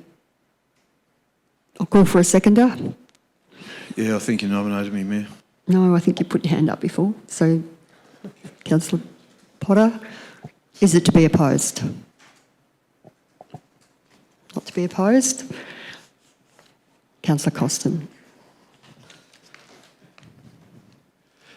Thank you, Mayor. Look, I'd like to thank our officers' work on this, and I think it's a great strategy, apart from those couple of words there. It builds on a strategy that was first developed in 2012, but a lot's changed in the soccer scene since then. And if the Apollo Bay School has anything to lead, as an example, soccer is the most sought after sport, the most attended sport in school in Apollo Bay, and I expect there's similar around Colac. We have many talented players, coaches, administrators, volunteers working on this, and down in Apollo Bay we have a lot of international workers come in, and a lot of those are from South America and European countries, and they've got a huge amount of skills. And we don't, Apollo Bay doesn't have a formal club at the moment, but they are using the joint facility, the facilities that are also used by the Apollo Bay Football Netball Club. So there is a joint use of these facilities that we need to recognise and assist these fledgling clubs with. This is a 10-year strategy. Somewhere along those 10 years, there may be a formal club formed in a place like Apollo Bay, and it may enter the competition, and it may be a competitor to the Colac Rovers, to the Otway Rovers, sorry. So my amendment, my additional words there, just responds to that need outside of Colac, and it was brought to my attention by a couple of people in Apollo Bay who participate in soccer, who felt that the strategy just didn't focus on the whole municipality, and they felt excluded. So I think if we just take out these words, it will address their concerns. Thank you. Thank you, Councillor Costin. Councillor Potter? Thanks, Mayor. Yeah, I'm pleased to support the endorsement of this strategy. It's a great document. It does highlight the lack of facilities in this Shire, especially in relation to the large Colac community who wish to participate in football. I can't call it soccer anymore, it's football. When you go through the scoreboard in the charts in this report, it's all red as far as Colac goes. We have a community that are desperate for decent facilities. This strategy highlights that. I was happy to support Councillor Costin just to make the point that this strategy should acknowledge the whole of the Shire rather than just Colac. But Colac has great demand, and again, Councillor Costin touched on our multicultural community. We have a large multicultural community in Colac. They're putting their hand up every week to play football. Unfortunately, we lose some of these people back to the larger centres such as Geelong and Melbourne because Colac doesn't cater for their needs, and playing sport is one of them. So happy to endorse this. Thanks, Councillor Potter. Does any other councillor wish to speak? Councillor Finnegan? Thank you very much, Mayor. I support this motion. A lot of people probably won't know this considering my stature these days, but I was a football player for most of my youth and was actually not to blow my own horn here, but I served as a captain and a goalkeeper of Colac Otway representative squads at a junior level until arthritis stopped me from playing at the age of 15.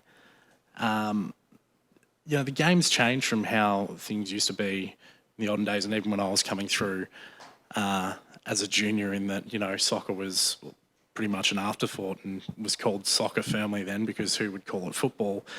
Whereas these days, the amount of youth participation amongst all kids, whether they be boys, girls, is higher than any other sport on a national level, but our region lacks the permanent facilities to really make a go of this and to push forward and look at this, and ride off the back of the success of the Matildas and the Socceroos in recent times.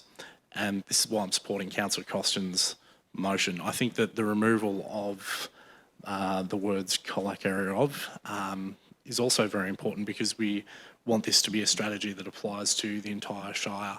And, hopefully we can get facilities not just in town, but something down the bay. And we can see this great game continue to grow as time goes on. So that's what I'm supporting. Thanks, Councillor Finnegan. Any other councillor wish to speak? Councillor Arnott. Thank you, Mayor White. I endorse the strategy overall. I think it's a great strategy. It shows the value of the assets that we currently have now, and it also demonstrates quite clearly that we must make the best use of our facilities. We can't sit in our laurels of just how they're used now. There are other disciplines and sports that are coming through which we must support. We must support our ladies who wish to expand their experience in the sports.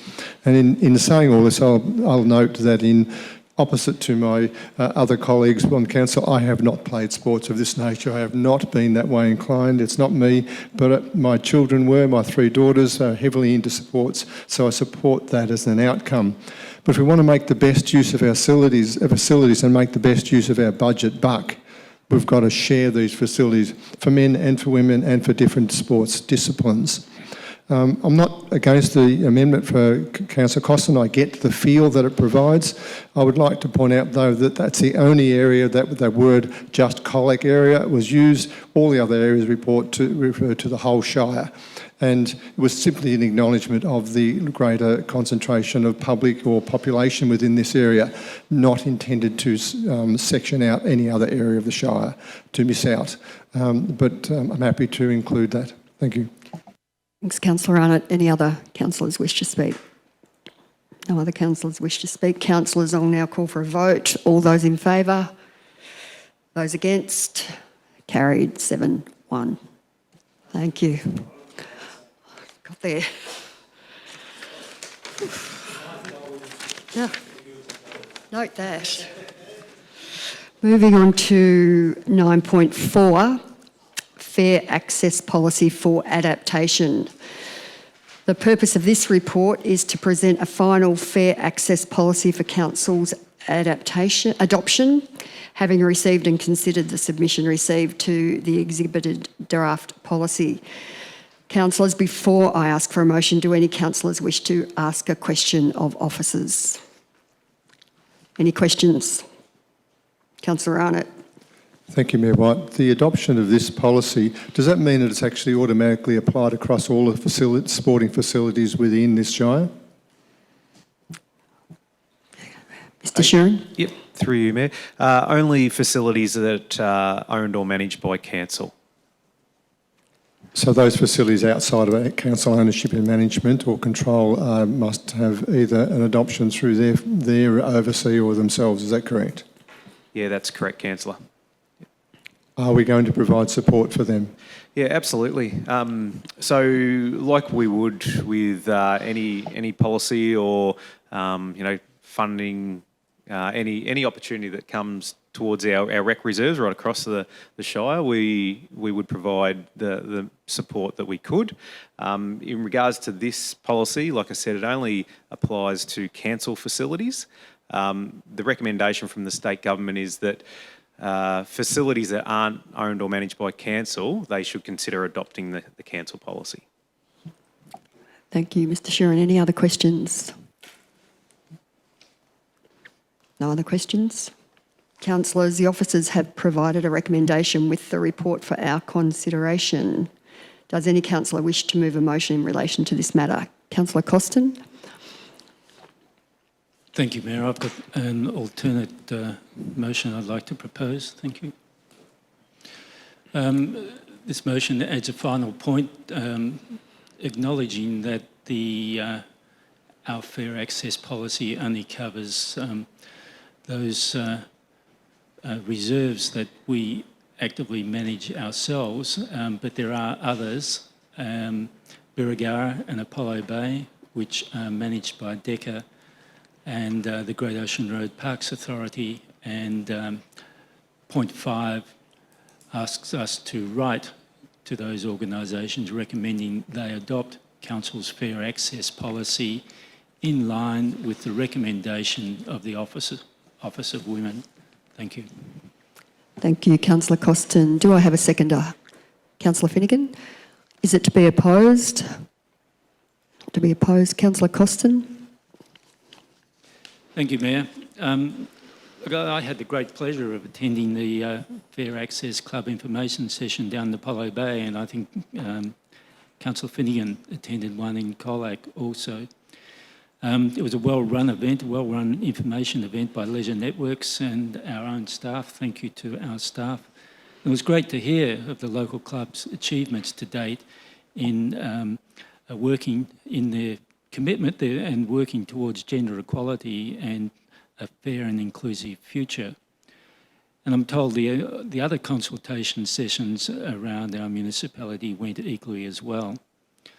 The draft policy responds to the Victorian Government's fair access roadmap.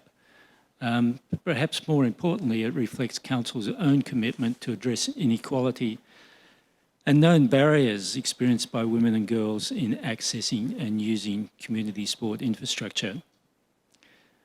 This policy aims to take a positive approach and build capacity and the capabilities of Council in the identification and elimination of systematic causes of gender equality, not just in policy, but in programs, communication and delivery of services, our delivery of services in relation to community sports infrastructure. Built into this policy is a commitment that Council will undertake the necessary steps towards implementation of the state government's own fair access policy. And what we can expect here is a safer and more equal society where all genders have equal access to resources and opportunities and be treated with equal dignity and respect and fairness.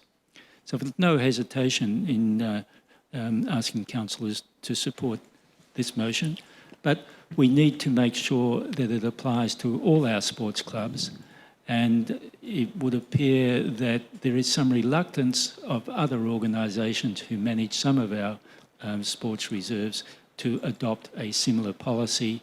And I think it's only reasonable we write to those organisations and request they do so in line with what was a recommendation from the Office of Women. Thank you. You, Councillor Costin. Councillor Finnegan. Thank you very much, Mayor. And I'm seconding this motion. Like Councillor Costin, I was a councillor representative at the Colac Fair Access Roadmap workshop, I guess, for clubs. And that was a really informative night. And just seeing all these people from clubs, it was really good to see that clubs were coming to this not scared and resisting, wanting to resist the change, but people coming in as like, okay, and there being a real feeling within the room, well, now's the time, we need to get this in order. This is a good reason to come together and start to make these positive changes to ensure that, sport can continue to flourish in our region, because we know that the participation in women's cricket and other sports is going through the roof, and we want women to have fair access to our facilities, and this policy will give them the ability to have access to the best facilities at the best time for them, and gives the opportunity. You can't just say no anymore. And I think that's really encouraging. So, moving forward, I think we'll see women's sport continue to just flourish on the back of what's been put in here. I'd like to thank our staff for all the work they've done on this. They've done a fantastic job in bringing everyone together and getting them on the same page. And I'd also like to echo Councillor Costin's point that there have been some groups, shall we say, and I think they're named in point 5, who, whilst they are state government authorities, they aren't really required to implement these themselves, and we're requesting that they implement ours because, as we know, if something's good enough for the goose, it is certainly good enough for the gander. So I'm supporting. Thank you, Councillor Finnegan. Do any other councillors wish to speak? Councillor Potter. Thanks, Mayor. I'd just like to echo the comments by Councillor Costa and Councillor Finnegan, who attended those workshops. I note that we put out the draft for community consultation in November. We had one submission from Colac Mallet Sports Club. I'd like to thank them for the time they took to write in and say they supported the policy. I'm assuming every other club did, but at least that club sent us a letter, so thank you to everyone. Thanks, Councillor Potter. Any other councillor wish to speak? Councillor Arnott. Thank you, Mayor White. Just to echo the comments of our other councillors, and to obviously point out that this sort of work or policy helps us feed into the G21 strategy, that without its existence and approval we actually cannot apply for funding, that's my understanding, so we must do this. And it's not just about assisting clubs to have this policy in place so they can plan and get funding in the future. But they need assistance from us to implement them, and we've talked about that to make sure it's spread out to all of our clubs, and our staff have committed that they will always do that anyway, regardless of whether the council auspices the organisation or not. And so we won't leave anyone orphaned. That's our endeavour. And we also must make sure the council does what we can to assist clubs with the physical assets to achieve this outcome, and that's something of a topic that I think we need to address, not just to get the best possible facilities, but to get facilities that actually work, even if they aren't the best and newest right now. Thank you. Thank you. Any other councillor wish to speak? Councillors, I will now call for a vote. All those in favour? Those against? Carried 7-0. The motion is carried. Thank you. We'll move on to 9.5, and then we might consider a break if someone would move that, but we'll do 9.5 first. So is the draft flag policy for endorsement and exhibition. The purpose of this report is to seek endorsement of the draft flag policy for the purpose of public exhibition. Councillors, before I ask for a motion, do any councillors wish to ask a question of officers? Councillor Finnegan. Thank you very much, Mayor. I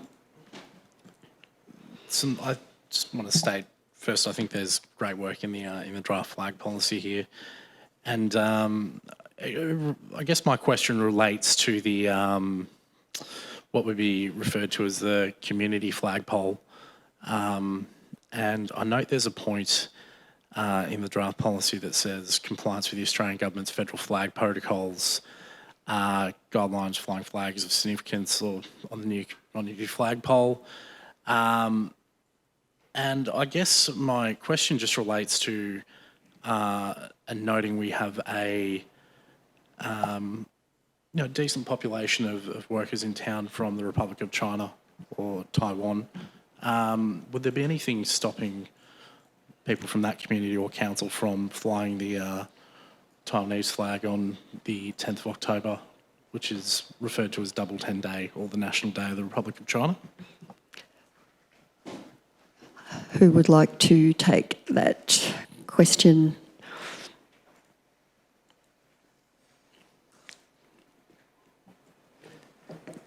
Mr. Sheeran.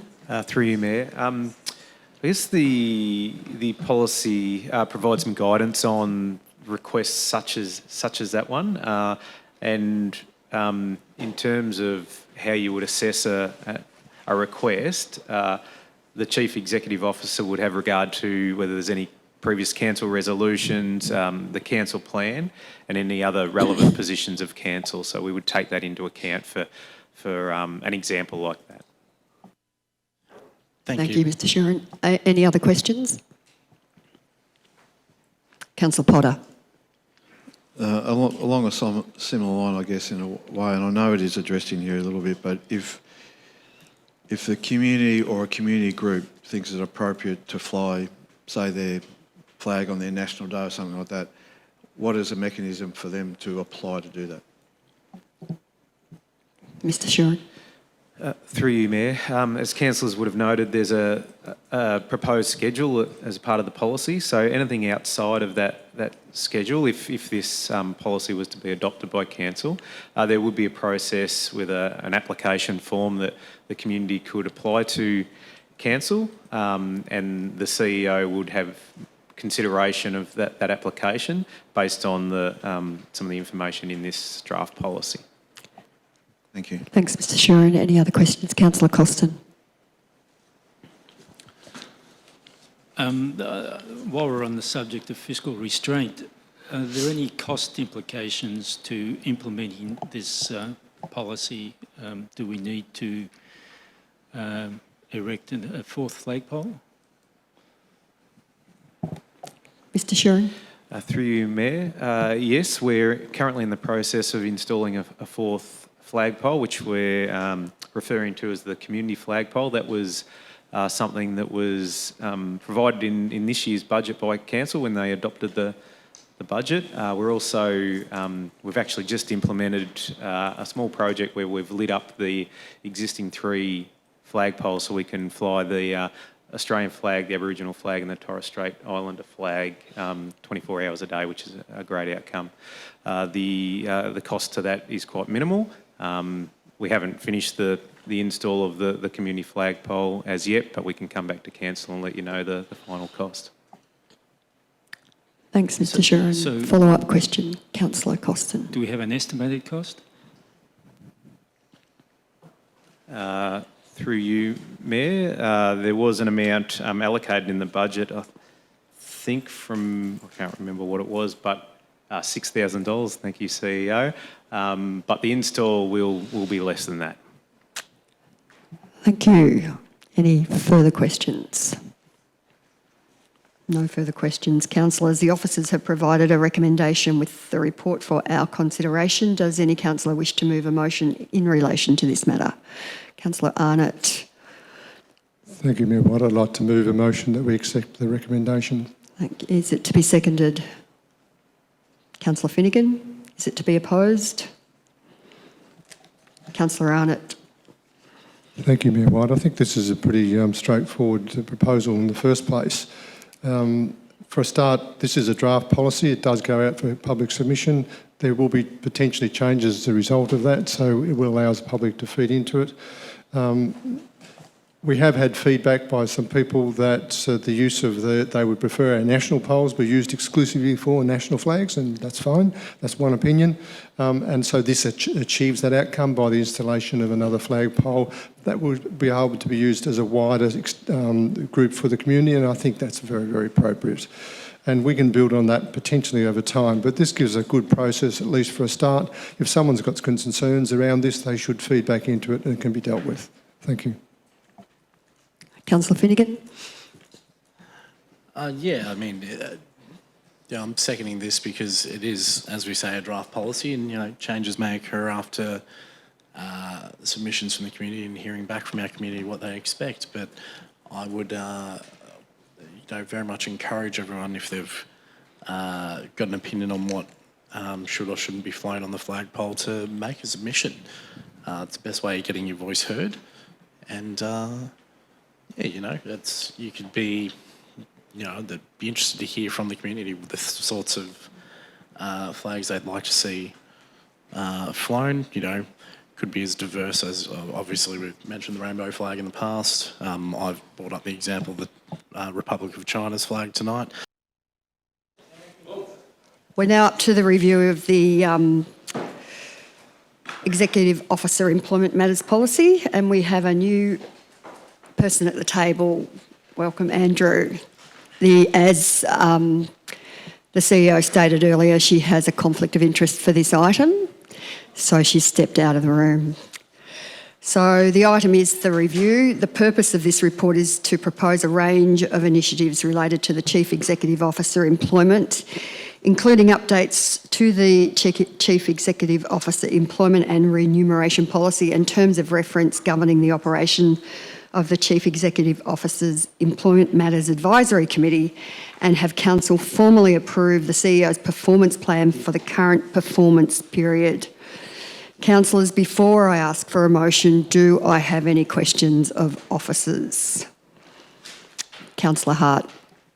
Yeah, thanks, Mayor, and sorry, I didn't realise there was a coup during tea break. In relation to the report and the documents that we might be adopting shortly, I understand there has to be an independent chair of this committee, of the relevant committee. What will the process be to appoint the independent chair? Thank you, Councillor Hart. Kendria, are you able to answer that question? Thank you. Yes, thank you, and through you, Mayor. The process that's proposed for the selection of the independent chair is outlined in the attached terms of reference document. So it is intended and is strongly recommended, of course, that Council go to an open market process for ensuring that they are afforded the opportunity of getting the widest possible applicant field. It's then suggested in the documentation that a shortlisted group of candidates who meet the credentials that are outlined in the terms of reference for that chair, that a shortlisted group be put forward to the committee for consideration, and that the committee, as an advisory committee, would make a recommendation to Council in relation to the appointment of the independent chair. Thank you. Thank you. Any other questions? No other? Councillor Finnegan. Thank you. I guess one of the questions really to ask is, and I guess more teasing out for the public's perspective as well, is why we're having to sort of make some of these changes, I guess, to the structure of the committee. Can you speak up a bit? Sorry, why we're teasing it out for the public's benefit as to why we're having to make some of these changes to the structure of the committee and the like. Certainly. So I suppose the overall consideration is that Council ensures it has the best practice in place in regards to the management of the CEO employment life cycle. There have been a range of reports issued by various integrity agencies over recent months and years, all of which make recommendations or make otherwise observations that we're suggesting we consider very carefully in putting in place the proposed arrangements. And so in giving council advice on the areas of practice that could be improved, officers have taken into account some of those recommendations put forward by integrity agencies, and we've incorporated those in as specific commitments that council will make, both from a policy perspective but also from a very practical perspective in terms of how the actual CEO Employment Matters Committee will operate. Thank you, Kendria. Any other questions? No other questions? Councillors, the officers have provided a recommendation with the report for our consideration. Does any councillor wish to move a motion in relation to this matter? Councillor Potter, seconded Councillor Arnott. Is it to be opposed? Councillor Potter. Thanks, Mayor. I'm pleased to see this. This has been a while in coming, but as we've heard from officers just a minute ago, we do need to improve the way we do things, put some more rigour around the processes with the CEO's employment and KPIs and all the rest of it. There has been, over the last couple of years, strong interest from bodies, government, about how councils treat and work with their CEOs. So I think this provides us with a great format to bring us into line with best practice. Thank you, Councillor Potter. Councillor Arnott. Thank you, Mayor White. Look, I'd like to also echo the words of Councillor Potter and to thank the work of our officers and our consultants for getting this report prepared. We have ourselves expressed concern about the current framework for the CEO KPIs and measurements. An appropriate process would have the KPIs that were clearly spelled out, that they are accountable, they're measurable, and they are not subject to, what do you call it? So they're not subject to our own opinions, but are really measurable by outcomes, and those outcomes that would actually link to the requirements of our community and the directive that the council wants to head in. So that's what this objective is about, and to ensure that we achieve that in a timely manner. So I would support this. Thank you. Thank you, Councillor Arnott. Does any other councillor wish to speak? No other councillor wishes to speak? Thank you. Councillors, I will now call for a vote. All those in favour? All those against? Carried 7-0. The motion is carried. We'll now ask the CEO back into the room. Thank you, Andrew.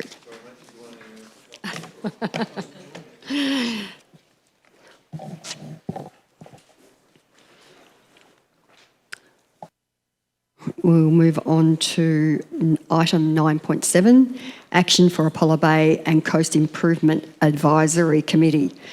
The purpose of this report is to propose that a previous resolution to establish an action for Apollo Bay and Coast Advisory Committee is no longer needed.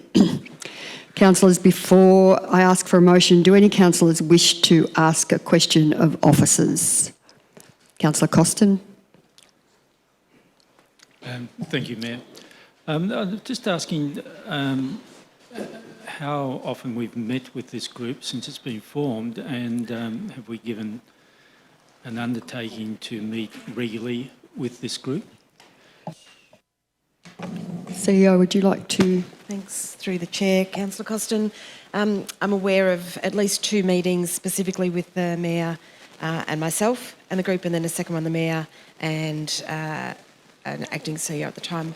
And so we've met twice in 6 months, in addition to a number of discussions with other officers around particular projects and initiatives, etc.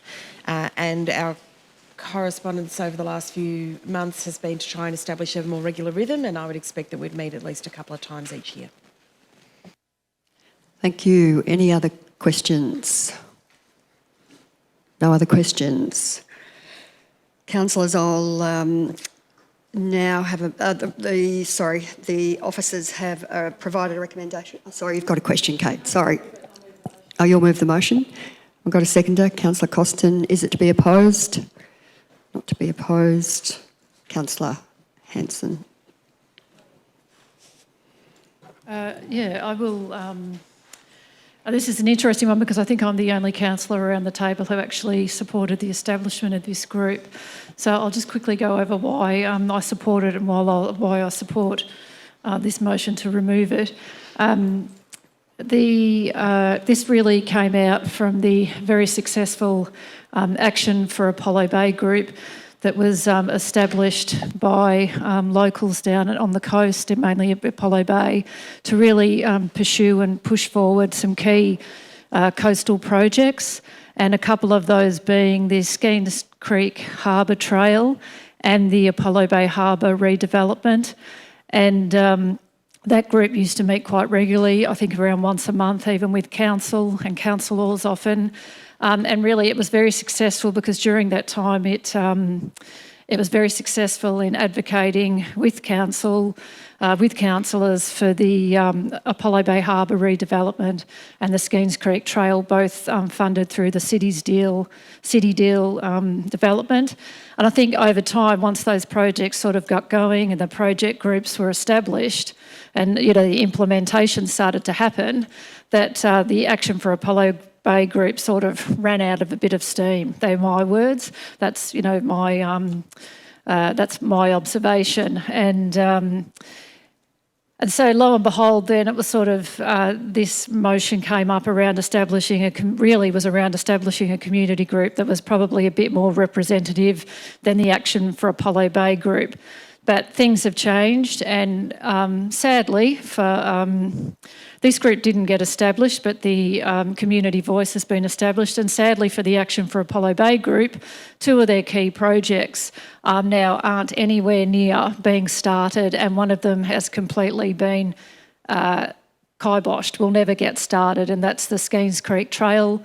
Once Gore Kappa took over those projects, that Skeens Creek Trail was the $4 million odd, funding for that trail has now gone to other projects out of the Colac Otway Shire and won't happen at all, which is extremely sad. And the Apollo Bay Harbour, which should have been finished late 2023, hasn't even started. So I think if Action for Apollo Bay had have known that, they wouldn't have run out of puff. They would have kept fighting because it appears that they need to. But thankfully, the community has sort of established their own group, which is the Apollo Bay, I think, Community Voice, they're called. And so there's probably really no need for this group now to have this group that's formally established by council, but by goodness, I think they've got some fighting to do down at Apollo Bay, particularly around the legacy of the Action for Apollo Bay group, considering now that I guess they've got one flagship project that still hasn't even been started and should have been finished by now, and the buying power of the money that was allocated to that project is well and truly diminished as well. So what actually ends up happening at the harbour, who knows? But council is no longer in control of that project, and Gore Kappa is. And I think there's a real concern about, or there is, a massive concern about what actually will be delivered. So I think... 3 minutes plus, sorry. Well, I'll just wrap up. I think there is no longer a need for this group because a community group has been established and has a fight on its hands. Thanks, Councillor Hanson. Councillor Costin? Thank you, Mayor. Look, I'd like to congratulate the Apollo Bay and District community on its initiative and its unity in forming the Apollo Bay Community Voice.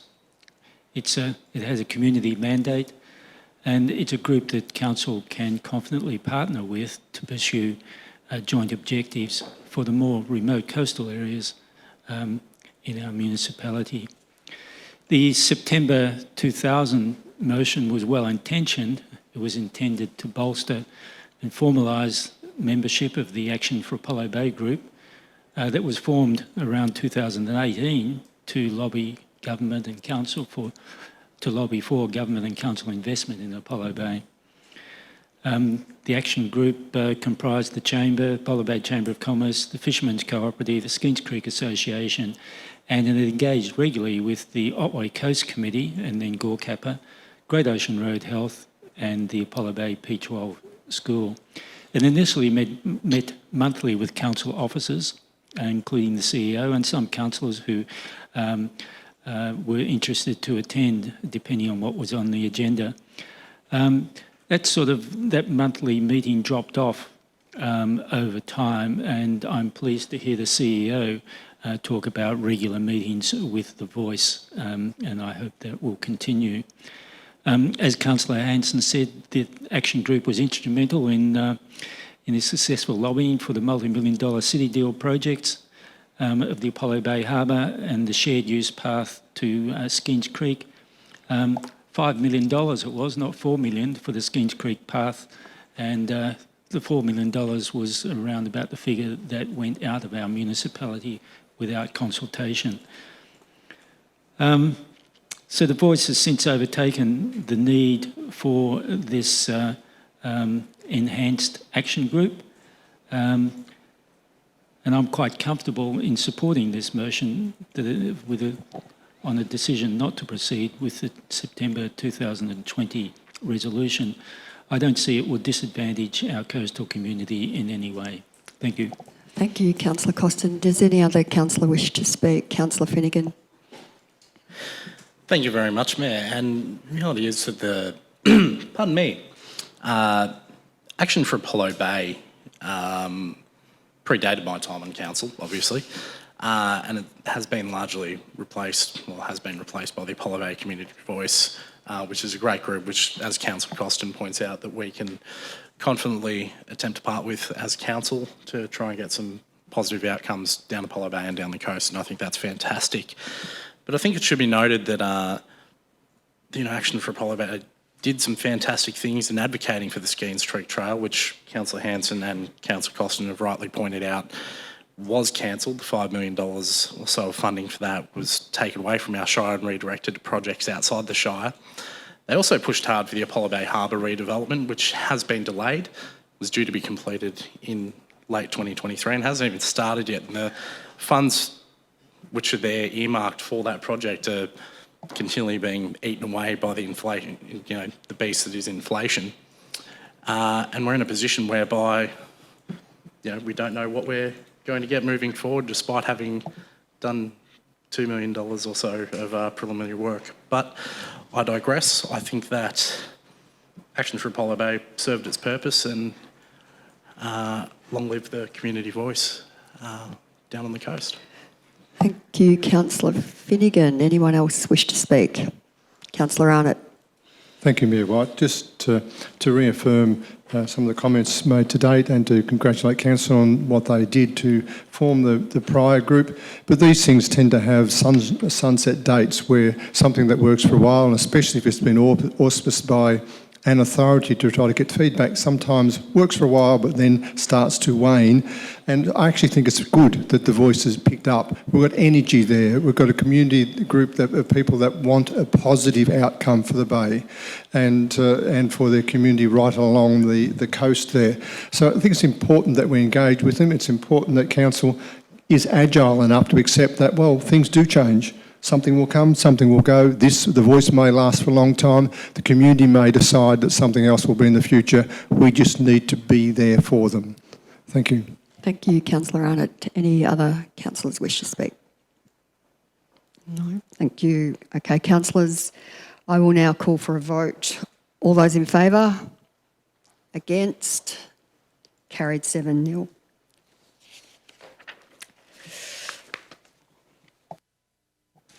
We now move to item 9.8, Colac East Entrance Maintenance. The purpose of this report is to provide an overview of the estimated cost to be incurred if Council is to agree with the Department of Transport and Planning, DTP, to maintain the Colac East Princess Highway corridor and seek support for Council to take on responsibility for maintenance of this area. Councillors, before I ask for a motion, do any councillors wish to ask a question of officers? Councillor Finnegan. Thank you, Mayor, and also to note that I do have a motion ready to I'm go asking when for we're questions at at the the time, moment. but I just wanted to flag that as well. My question relates to how many mows, just for the benefit of the public, how many mows are currently undertaken, or slashings of the roadside are currently undertaken from that East Colac roundabout entrance into town currently? Through you, Mayor, our understanding is that the department undertakes 1 mow per year for that section of highway, the same as it does for other parts of the highway network, and that occasionally that might be increased to 2 if the need arises due to weather and growth of vegetation. Thank you, Mr McNeil. Follow-up question, Councillor Finnegan. Thank you very much, Mayor. And who would be currently responsible if a fire was to break out on that section of roadside? Who would be ultimately responsible if that got out of hand? Would it be the Colac Otway Shire, or would it be the Department of Transport that would bear the blame? Through you, Mayor, I'm not sure that that's a question I can answer for you. Obviously, there's any number of things that can contribute to why a fire might start and other factors around how it might spread. Thank you, Mr McNeil. Any other questions? Councillor Potter, then Councillor Costa. Thanks, Mayor. Look, the community have been concerned, as councillors have been, and I'm sure staff have been as well, with the condition of the entrances. I'm sure we've made overtures to Regional Roads Victoria to get some work done. If we have done that, could you just outline for the community what their response has been as to why they haven't managed to mow or maintain the entrances as we would like, as the community would like? Through you, Mayor, certainly officers have met with the department a number of times over recent years, expressing the concerns of the community about the desire for improved amenity at the entrance. And as I've just indicated to a previous answer, the department's current practice is the 1 mow per year, and that 1 mow per year, whilst that might be satisfactory in the broader network, when you're looking at an entrance into Colac, certainly the community has different views and expectations about how that might be managed. So we've, as an organisation, conveyed those views over a period of time, but that hasn't resulted in a change to the level of service that they provide. Thank you. Thank you, Mr McNeil. Councillor Costin. Thank you. There's 3 areas I understand that we're proposing to look after here. One is definitely our responsibility within the 60 km/h zone. The other is the roundabout, which is really Department of Transport's responsibility. And the third area is the mowing further out along the 80 km/h zone. How much are each of those areas? How much will it cost us to maintain each of those areas? Through you, Mayor, Council's estimated the cost of maintaining the area that's within the 60 km/h zone at around $55,000. The area of the centre of the roundabout that's recently been re-landscaped is estimated at about $63,000 per year. And with Area 3, if it was to be serviced at 4 visits per year, that was estimated at about $63,000 per year. If it was serviced with 6 visits a year by staff, it would be about $97,000. Thank you, Mr McNeil. Follow-up question? Yes. These are quite large amounts. I'm just wondering, is there any reason why this consideration of this expenditure to do someone else's work for them can't be referred to our budget process, where it will compete equally with other priority projects? Through you, Mayor, that's a choice for Council to make tonight. So the aim of this report is to give Council options. We've presented the estimation of cost if Council was to accept maintenance for this Area 3, and it's for Council to decide whether it agrees to make a decision tonight and have the CEO advance discussions with the department about taking on that responsibility, or whether it does in fact defer this to a budget process. Thank you. Thank you, Mayor, Mr. and I McNeil. just flag that I've got an alternate motion to defer this to the 2025 budget. Thank you. Any other questions of officers? Councillor Finnegan? No other questions? Any other questions? Councillors, the officers have provided a recommendation with the report for our consideration. Does any councillor wish to move a motion? Councillor Finnegan. Thank you. I've got an alternative motion to the officer's recommendation. So my motion differs so points 1 and 2 are, pardon me, points 1 and 2 are the same as the officer recommendation, whereas points 3 and 4 differ. Point 3 says, what? Yeah, sorry. Notes that the proposal council would take on the maintenance of the entrance of Colac East is a blatant example of cost shifting by the state government to local government.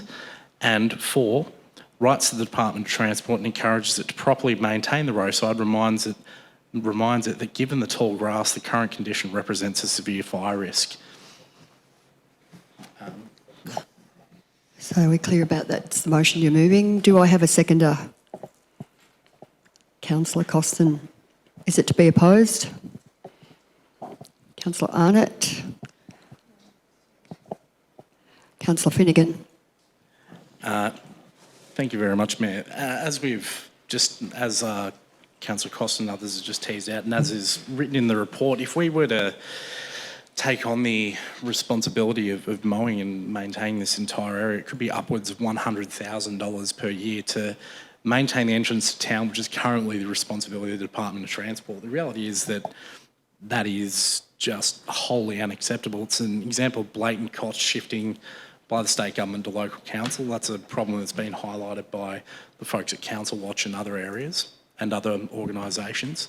It represents an unacceptable impetus on the ratepayer of the Colac Otway Shire when the state government should be doing everything it can to maintain its roadsides and its roads. But, they're seeking to put the impost on local council, and that's certainly not fair, and that's why I'm moving this motion. Thank you, Councillor Finnegan. Councillor Costin? Reserve. Other councillors? Councillor Arnott? Thank you, Mayor White. Look, whilst I understand what Councillor Finnegan's getting out here and Councillor Costin, and I do sympathise with them, I actually don't agree with the component of it, and that is that there's blatant cost shifting to the state government to local. And the reason I don't agree with that component of it is because this is a voluntary cost shift. This is because we see that now as the entrance to this town, rather than it was further round through the cutting down towards the first service stations and just before the overpass of the railway line. That was where we saw it. We had significant landscaping along that area there to achieve that outcome, and council now looks after that, is my understanding. So this is going to extend the council area out further to that, beyond that 60k zone. That's where we would ordinarily stop at, is that 60k signs, that we go out beyond that now in order to make this better for us.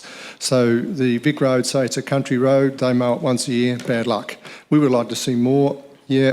I'd like to see an alternative in here which sort of fits somewhere between this and Councillor Costin's, which is just tidy it up in the meantime, but then push this into the budget process so that we actually have a costing behind this in the long term going forward in a respectful way for the community. But maybe we can do 1 or 2 extras in the meantime just to keep it a little bit neater. Thank you, Councillor Arnott. Councillor Potter? Sorry, Kate. Thanks, Mayor. Yeah, one of my points that I wanted to speak against was point 3 in relation to the cost shifting. There is no doubt, over history tells us, that there's been significant cost shifting from state government onto councils. However, this is a voluntary one, and we've been forced to consider it because the budget for Regional Roads Victoria is not sufficient for them to look after these entrances. So if they can't, do we do it, or does somebody else? We can't afford to have members of the community taking upon themselves, we're going to do it. So I think it's going to fall back on to us.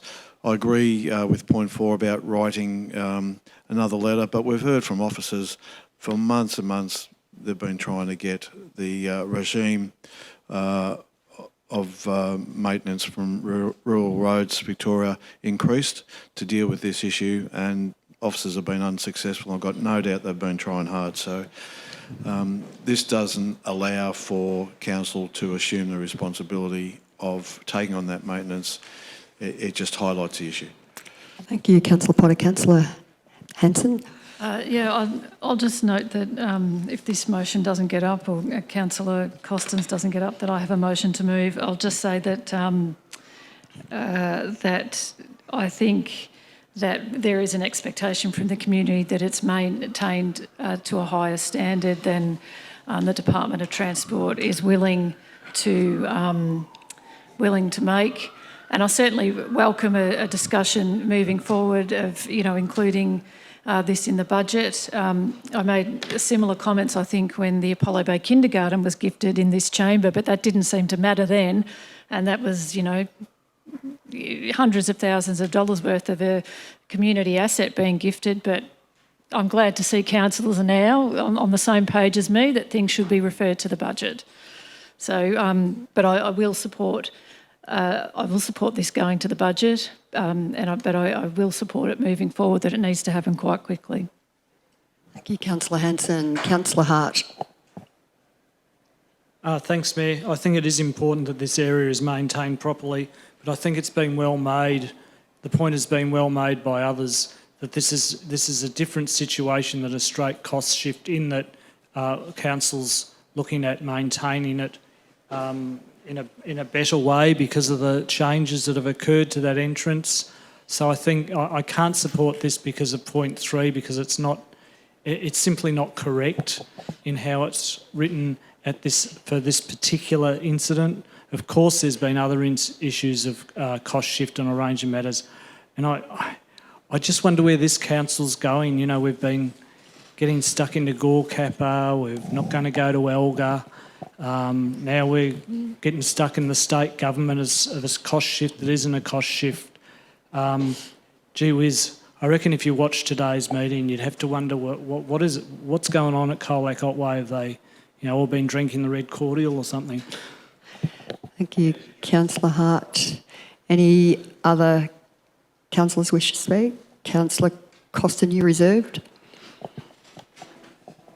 Thank you, Mayor. Look, I don't understand why we're in such a rush to allocate this additional 60 to 100,000 a year of our scarce funds, our very limited funds, to do work that is clearly, very, very clearly the responsibility of state government. Yes, the area could be improved, it should be tidied up, but it's not our responsibility. And keep in mind that we're proposing to allocate this large amount of money, 60 to 100,000 a year, on top of 65,000 we've already allocated to maintain the roundabout, which again is not our responsibility. And it's not as if we have plenty of cash to splash around. Our 2023 budget highlights that 100% of our sealed roads are below the renewal intervention level set by council. That's up from 85% the previous year. We're going backwards. Our sealed roads are at risk of falling apart. The budget also highlights that asset renewal and upgrade expenses cover only 61% of the expected depreciation costs of those assets. And look, I understand it's a priority for many in Colac, but probably not everyone in Colac. I'm sure the younger people would rather see bike tracks and other things rather than mowing the entry. Our community satisfaction survey shows that 39% of our community, only 39% of our community is satisfied with the condition of our sealed roads. It's down from 47% last year. And only 32% are satisfied with the condition of our unsealed roads. And it's down from 37% last year. We're going backwards in terms of financial capacity to fund the renewal of assets. And we're going backwards in terms of community satisfaction also. Yet here we are, we're proposing to throw these dollars away to do a job that's clearly not ours. So I strongly support this motion of Councillor Finnegan. Thank you. Thank you, Councillor Costin. Right of reply. and a re-endorsement there from Councillor Costin. Thank you very much. I think that my right of reply, I'll keep it relatively short other than everything else I've said tonight. You know, we're only looking to, and I know the main thing is that the point has been brought up that, you know, some don't believe this is an example of cost shifting because we're undertaking the action voluntarily, but we're only looking to maintain this section of road in a better way because the Department of Transport is doing such a poor job of maintaining their own area. And, you know, whilst council may be volunteering to take over responsibility, the reality is, and we all know this, an action should not be considered voluntary or done of free will when it's done under duress. And I think we're considering this under duress because the department isn't doing their job. Thank you, Councillor Finnegan. Councillors, I'll now call for a vote. All those in favour? All those against? Division. Motion lost. 5-2. Division. All those in favour? Councillor Costin, Councillor Finnegan. All those against? Councillor Arnott, Councillor Hanson, Councillor White, Councillor Potter, Councillor Hart. Councillors. I believe, did we have an alternative? Councillor Costin. Thank you, Mayor. I had an alternate motion to refer this proposed expenditure to our budget considerations. Thank you. We've got that up. So can you walk us through that, so please, Councillor Costin? The first two, exactly the same. And point 3 is changed to say considers the allocation of funds to undertake the maintenance in Zone 3 in our next budget cycle, along with other budget proposals.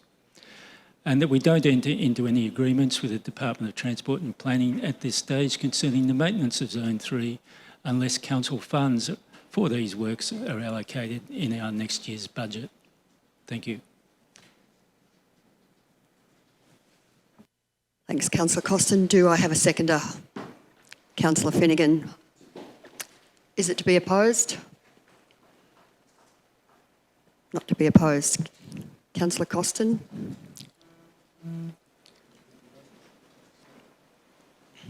Thank you.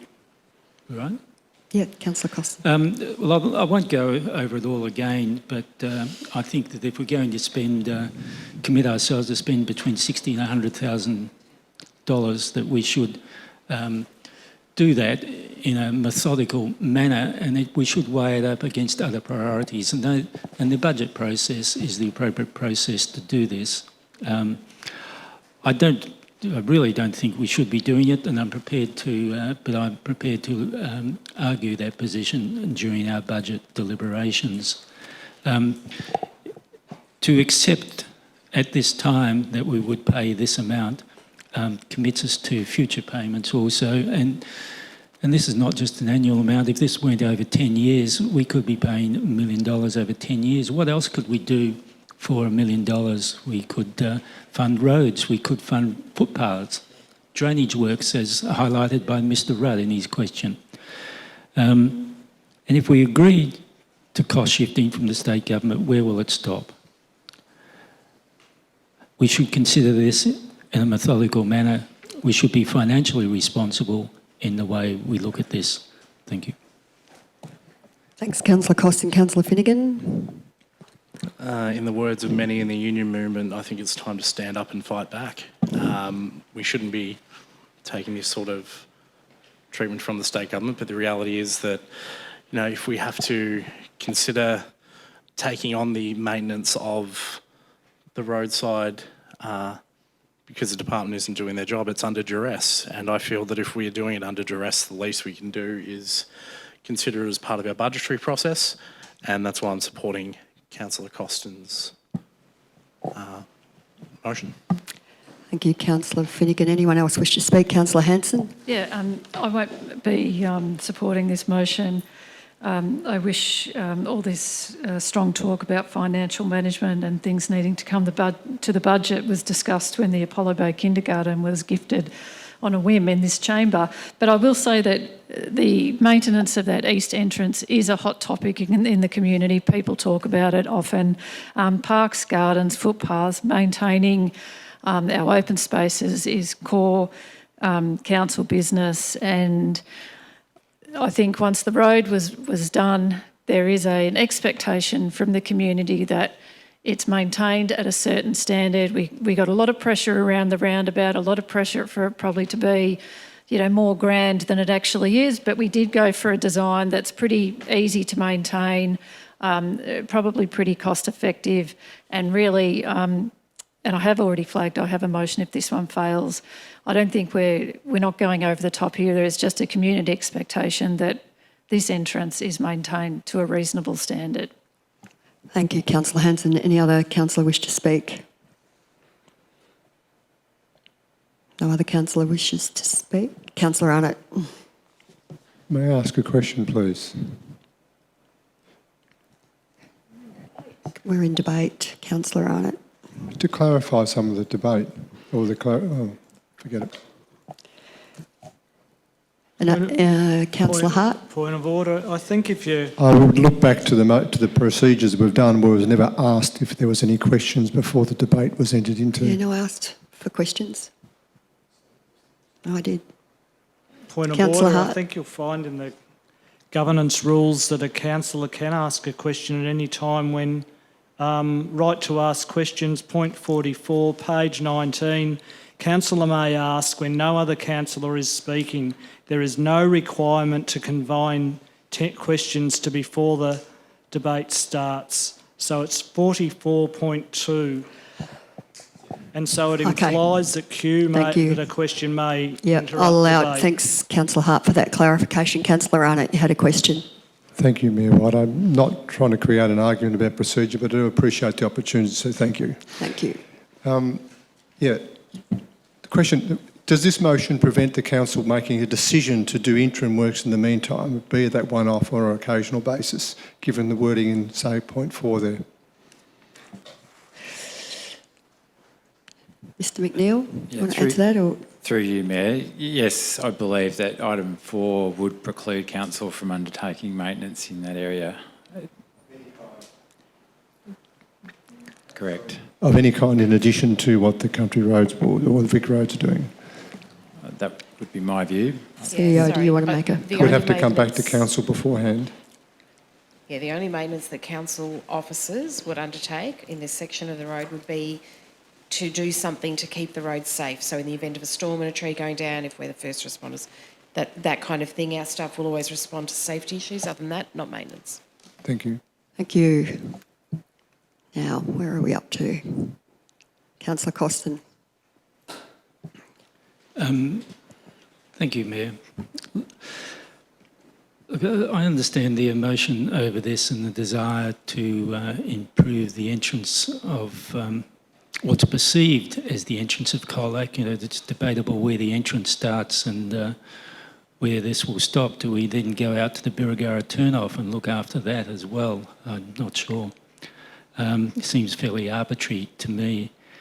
And I think Councillor Hanson correctly raised the issue that our community are greatly concerned about our maintenance of our parks and gardens and roadsides.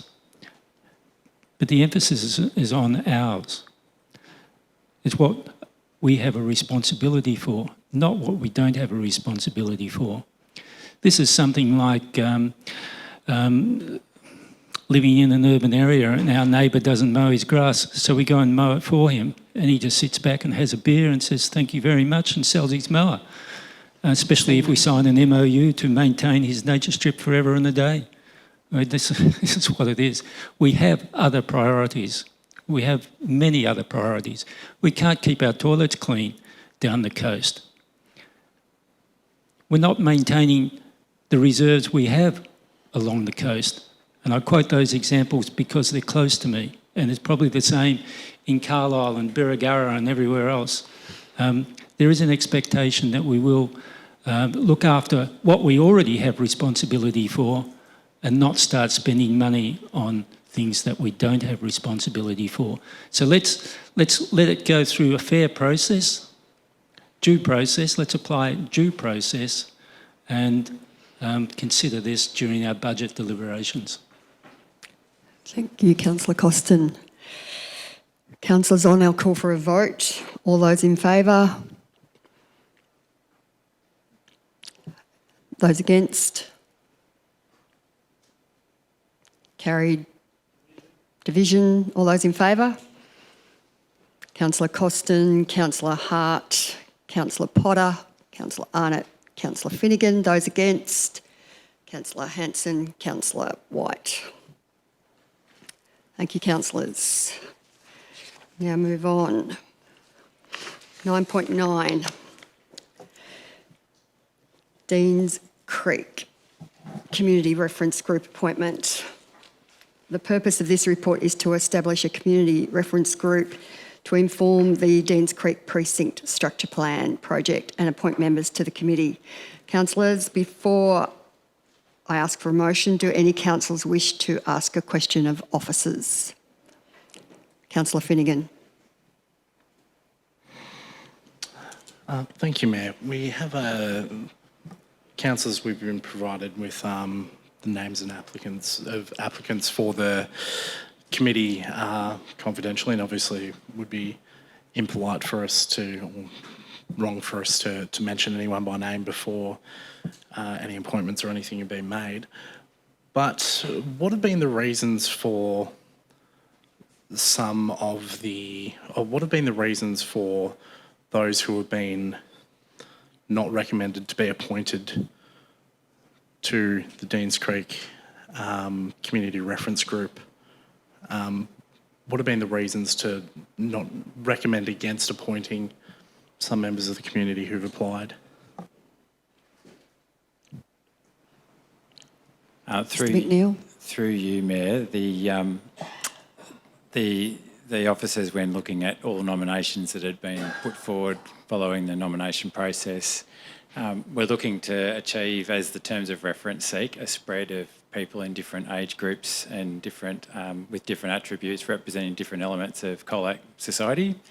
And so some of the older age groups are oversubscribed in terms of the level of interest, which is great to receive a level of interest that we have from members of that part of the community, but we were very much underrepresented in the younger age groups. And so where officers are suggesting that council could appoint the ones in the younger age groups, but not appoint all of those in the older age groups. And in one particular case, there was a family relationship between two members. But it's up to council to make a decision on whether they accept the recommendation made or appoint a different group of people. Thank you, Ms McNeil. A follow-up question. Thank you. And I'm bringing this up because I think it needs to be teased out.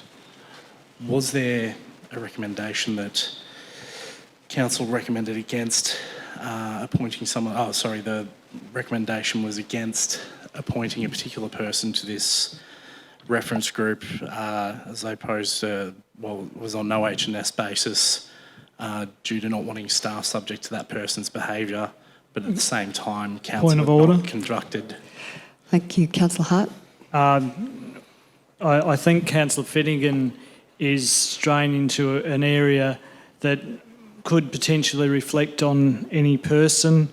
I don't think that council should answer that question in open council. If we're going to go along this lines, I'll be moving that the item be moved into confidential on the basis that it may reflect on any individual or person. Thank you, Councillor Hart. I agree with that, Councillor Hart. So we'll move on to other questions. Pardon? Mayor, I move that this item be considered as the last item on the agenda, that we change the order of the agenda so that we can consider sending this into an in-committee meeting. So it's a procedural motion that we deal with all the other items and deal this as the last item on the agenda. If that needs a second, I'm prepared to do that. I'm opposing. Do we debate that motion or do we just vote on it? We debated a procedural motion earlier. Procedural motion to move For the... procedural motion, we go straight to a vote. Straight to a vote, thank you. Thank you. Okay, those who are in favour of the procedural motion? Against? It's carried. Don't get why we're silencing councillors at this point, but Thank you. the point was Point made. of order, and I was councillor. very- Point of order, councillor Finnegan. The subject is finished. Yeah, well, I was Thank very you. offended by the subject that we Thank took you. We'll this move step. on to item 9.10, Colac Civic Health and Rail Precinct Master Plan update. So the purpose of this report is to propose that Council makes an application to the Victorian Government's Enabling Tourism Fund to undertake a feasibility study for the development of the Civic Precinct as a cultural and tourism hub, including the potential for visitor accommodation. Councillors, before I ask for a motion, do any councillors have questions of officers? Councillor Hart? Thanks, Mayor. My question through you is whether the Colac Area Health has had any input into this project, and what capacity do they have in inputting to this project, if any? Thanks, Councillor Hart. Mr Sheeran? Through you, Mayor. Yes, certainly the Colac Area Health has been a key partner for the overall civic health and rail precinct plan, which is nearing a final draft that we'll bring to council in the near future.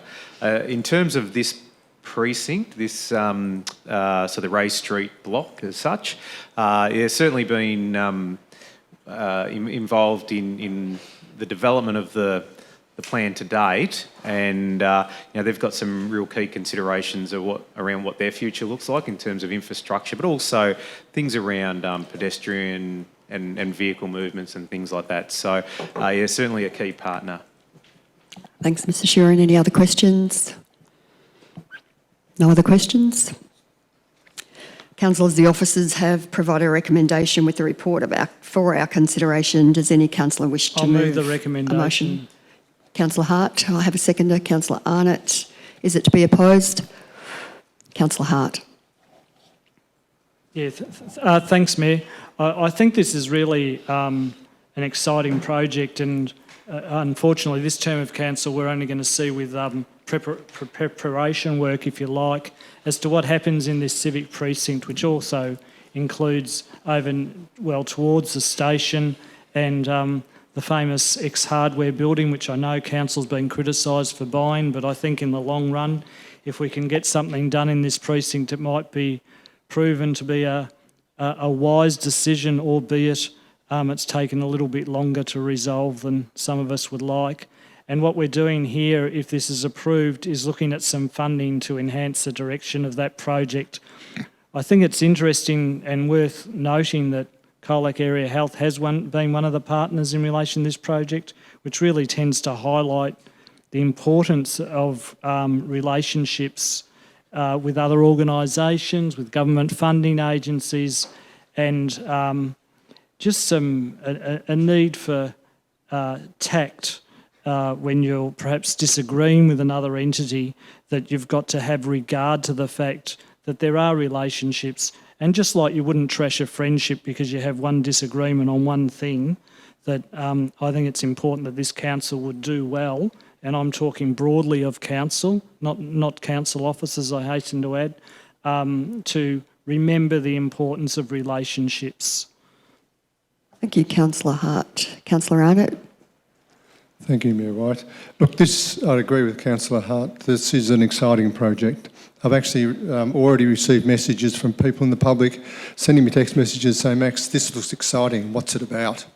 And I was able to share some of the insights that Councillor Hart's already given to us tonight about what this is about, and about partnerships with other community organisations, about partnerships with commerce and business, and the feedback was positive in that respect, and also about getting the council ready to take advantages of opportunities as they come around. And I mentioned this before, opportunity will arrive when you are in the shower. So you effectively have to get ready for what you're not ready for. This is starting that process. We need to get this going, get it moving. It's a shame it won't be happening in our term, but that's the life. Hopefully I'm about for seeing more of it, but we'll see. Thank you. Thanks, Councillor Arnott. Does any other councillor wish to speak? Councillor Potter. Thanks, Mayor. Yeah, look, I'll be supporting this. I just want to thank the officers for their work over a couple of years now. We were heading in a certain direction with this precinct, which hasn't eventuated, and I think provides us with more opportunity to do something spectacular with this area, and we have to do the planning. Councillor Hart's mentioned the hardware building. I have high hopes that will achieve an excellent community outcome. But again, you've got to do the planning first, and I strongly endorse putting in for this funding. Thank you, Councillor Potter. Any other councillor wish to speak? Councillor Costin. Excuse me. I also support putting in funding for this project. This is a precinct that it's been talked about for a long time. It was discussed when I first came on council, and I had high hopes for the proposal, but it seems to have fizzled along, and our holding costs have been quite a lot in the meantime. Holding on to that civic hardware building has cost us a lot of money over all the years since 2011. I think it was first purchased, so that's how long the plan in someone's mind has been going to create this precinct. And we have the private sectors come along and want to build a hotel and want to provide accommodation, but there's nothing planned in this area, so they go somewhere else, which is upsets some people in our residential zones. We need to move this along as quick as possible, so I support this. Thank you. Thank you, Councillor Costin. Any other councillor wish to speak? No. Thank you, councillors. Councillors, I'll now call for a vote. All those in favour? Those against? Carried 7-0. Did you put your hand up? Thanks, councillors.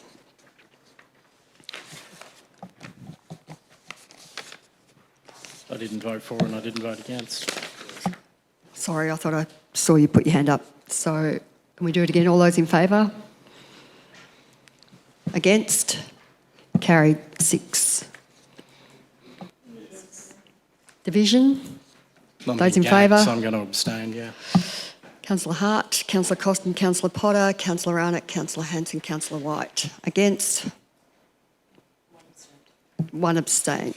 Abstaining Thank you. because I'm being gagged. Thank you. I'll want that noted for the record. 1 abstain.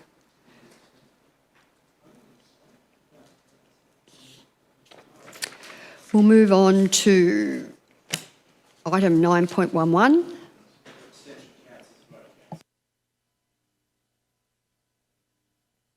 Noted, Councillor Finnegan.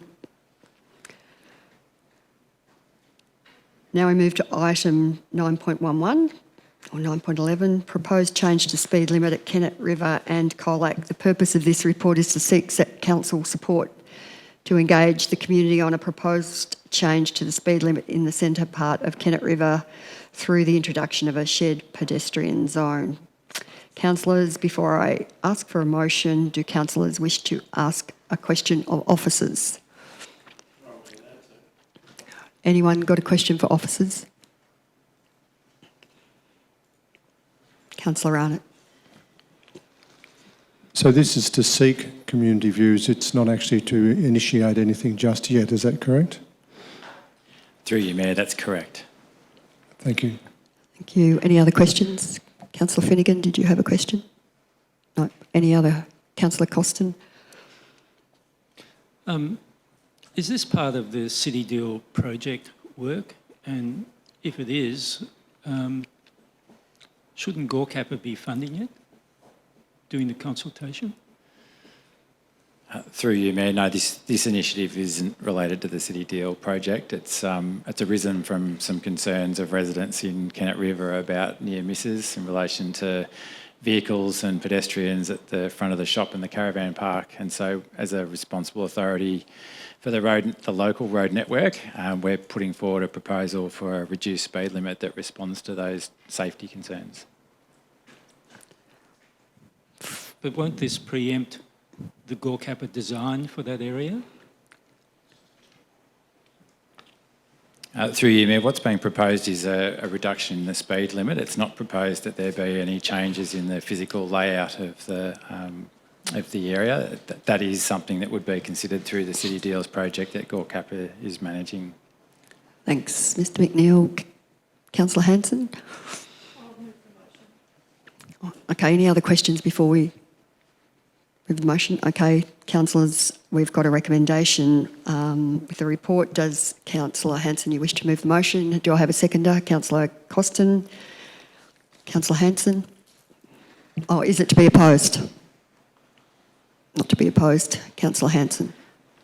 Yeah, I'll be moving this motion because I think it's a good idea to go and listen to the community and to go out there and engage them.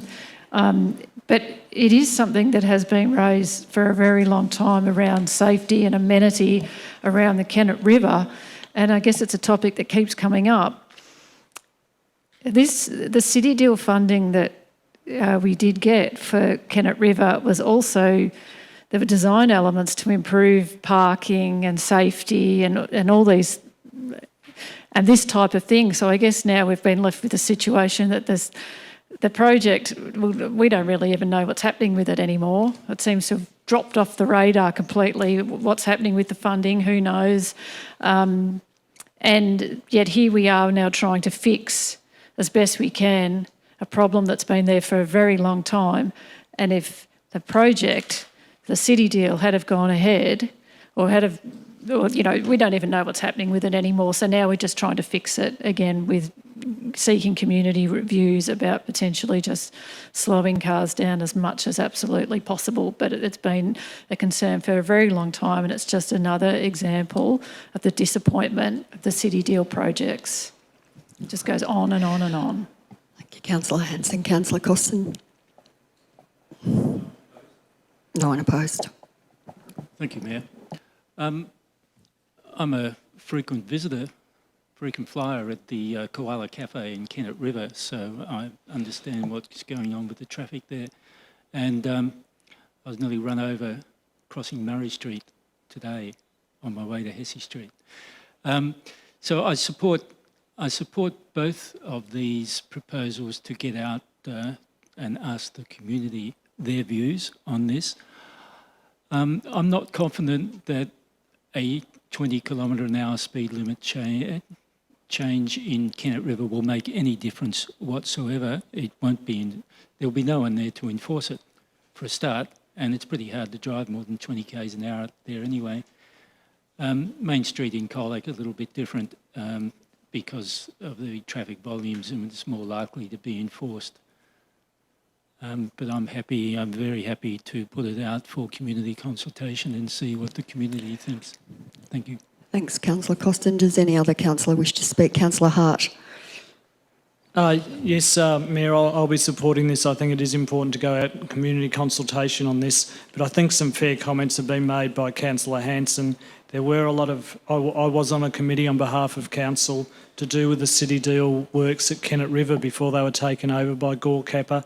And there was a lot of preliminary planning work to be done. There was going to be different parking arrangements, different roadwork arrangements, and I think there is some fair criticism in that Gorkappa didn't turn up to most of those meetings, but then had a right of veto. And to answer Councillor Hanson's question, I think the best I gather is there might be a bit of improvements to a toilet block at Kennet River, so that is disappointing. That said, council can ultimately do something about the speed limit at Kennet River.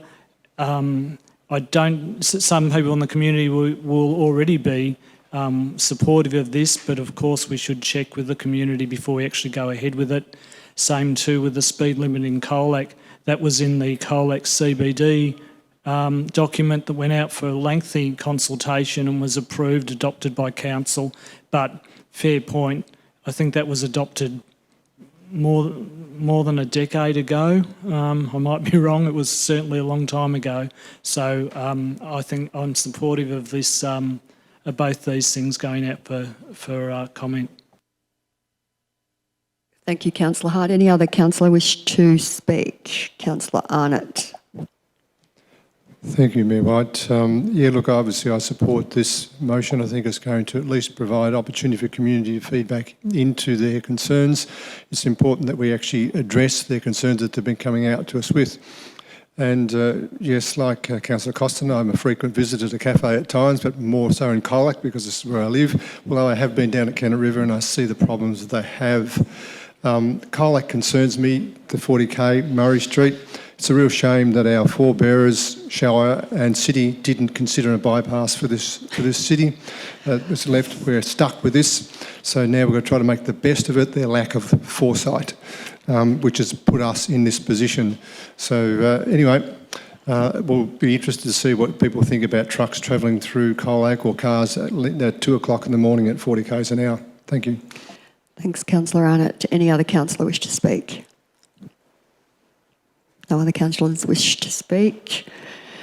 Councillors, I will now call for a vote. All those in favour? 6 against. 1 abstain. Motion's carried. Division. Those in favour? Councillor Hart, Councillor Costin, Councillor Potter, Councillor Arnott, Councillor Hanson, Councillor White. 1 abstain. Okay, we'll move on to item 9.12, Old Coach Road Traffic Management. The purpose of this report is to address an outstanding matter from Council's resolution of March 2021 regarding traffic control on Old Coach Road, Skeens Creek. Before I ask for a motion, do any councillors wish to ask a question of officers? Councillor Costin. Surprise. I was pleased when I saw this was going to come up going to be put on the council agenda. I thought it was an opportunity to clear the air, but the report has muddied the water a bit for me. So we've done some traffic counts recently, which is great because they'll be the only traffic counts that have been done without the gates operating. All the other data in the report is with the gates, one or more, or both of the gates operating. But the report doesn't tell us what the average daily traffic is from that last survey. So what are they? Mr McNeil. Through you, Mayor. The measurements of traffic volumes at the southern location of the southern boom gate was an average of 24 vehicles per day in that period of the 5th to the 28th of January. Thank you, Ms McNeil. Any further questions? Follow on. Follow on question, Councillor Costin, then Councillor Arnott. No, Councillor Arnott. Thank you, Mayor White. Note 1 is he talks about we considered the implementation of speed humps. What was there a reason why that was never followed through or not achievable? Through you, Mayor. A lot of the focus of the community, particularly early on in the last few years, has been about restricting the amount of traffic using the road. And initially, when the petition was written, there was works occurring on the Colac levers, the road into Skeens Creek from Forest, and so boom gates was resolved by council to be installed and seeking to try and manage the traffic. There were some other matters that formed part of the resolutions, but that appeared to be the primary focus. There has been some data collected over the intervening period, which has helped council staff understand what the level of traffic is, not just in 2021, but in the period since then. And so the purpose of today's report is coming back to council to close off that issue, which hadn't yet been dealt with. So there was a report to council in July last year, which sought to close off the trial of the boom gates. There'd been ongoing vandalism, and so the report recommended removal or cessation of the use of the boom gates for that purpose. This report is seeking to close off the outstanding issue of the traffic management overall within the street. And officers believe that the data that's coming through from all of the different the collection over the last few years is clearly indicating that the traffic volumes are quite low on the road generally.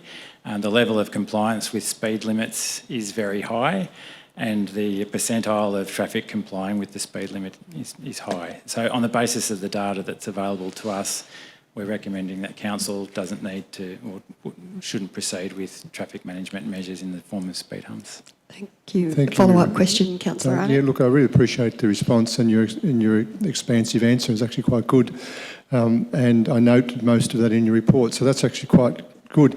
I guess I'm referring to one of the concerns of residents, which says that those traffic measuring devices that measured speed were in one spot, and yet traffic would be speeding in potentially another spot. Is there a response that you can provide an assurance around that incidence, and whether other measures might actually achieve physical control over that?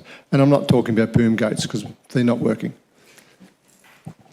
Through you, Mayor. So the data has been collected at different points over that period. There's been quite a bit of data collected at the location of the northern boom gate and the southern boom gate.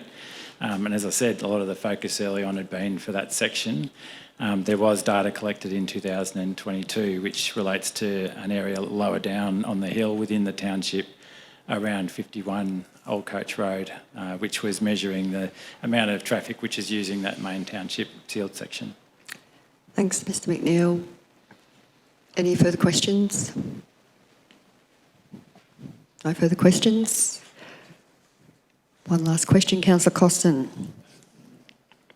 I was getting ready to move an alternate motion. Okay. Okay, I was just going to ask, we have a recommendation before us. Does any councillor wish to move a motion in relation to this matter? Thank you, Councillor Costin. Sorry, not this one. I've got an alternate. Thank you. Can we see the alternate? Can you? Yes, I'd like to defer consideration. Because we've had a couple of questions to the council, and there is concern of whether council is focused on the right part of this road or not, and we're not addressing the matters that. Some of the matters that were raised in the petition and previous council resolution, that we just deferred the consideration of this until the April meeting. It gives us 2 months to talk to those who are still concerned and request their feedback so that we make an informed decision rather than a decision which I don't think is well based at the moment. Thank you. Thank you. So that's the motion. That's clear up there for everybody. Do we have a seconder for this motion? Not a seconder, but I've got a question if I may. Councillor Hart. Thanks through you, Mayor, do we have an approximate estimate of the cost has been spent on this already with the various boom gates and what have you? Mr McNeil. There's an estimate in the report that relates to the expenditure that was estimated at July last year when the report was presented. There's obviously been some further damage occur since then. There would be some minor costs associated with council officers, staff having to remove the infrastructure, if that's what there is. Yeah. So I'm not CEO, sure when, did you want to make over a what comment? period the council is seeking to understand. I would say since the petition is raised. Okay. Between $100,000 and $150,000. Sorry, I meant since the petition. Sorry. Between $100,000 and $150,000. Thank you. Councillor, I've lost my thread. Where are we up to? And we need a seconder for Councillor Costin's motion, that's right.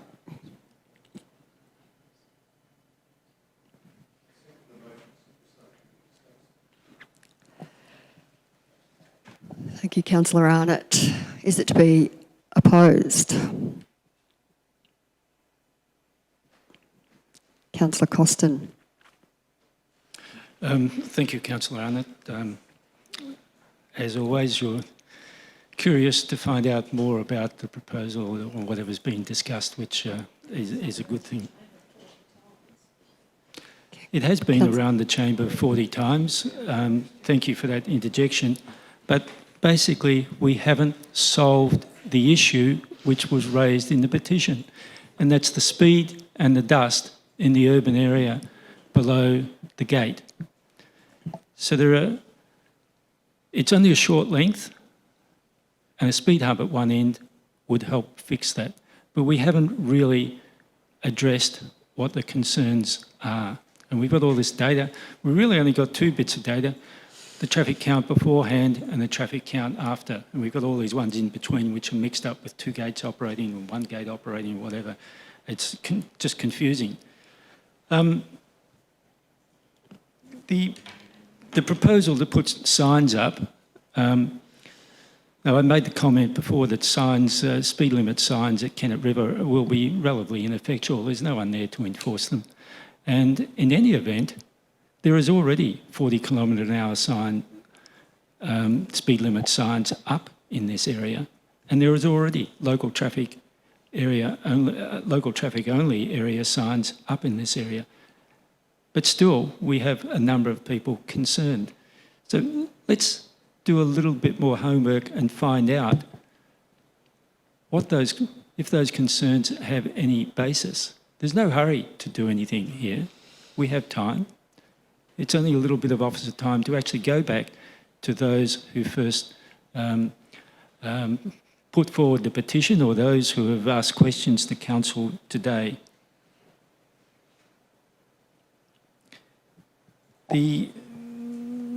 So that's all I'm really asking of council, and that's to respond to the local community for assistance to address the safety and amenity of a lightly used urban street. But the more traffic that travels down there, and the traffic is increasing, we know that from the traffic counts, that the traffic count is gradually building up again, growing towards, who knows how far it will go up. Will it go up to the traffic count that was there before we did anything? And yes, we have spent a lot of money. We spent too much money on this, and we weren't told that it was going to cost this much in the first place. But it's been poorly focused. We should have looked at other traffic calming measures well before this.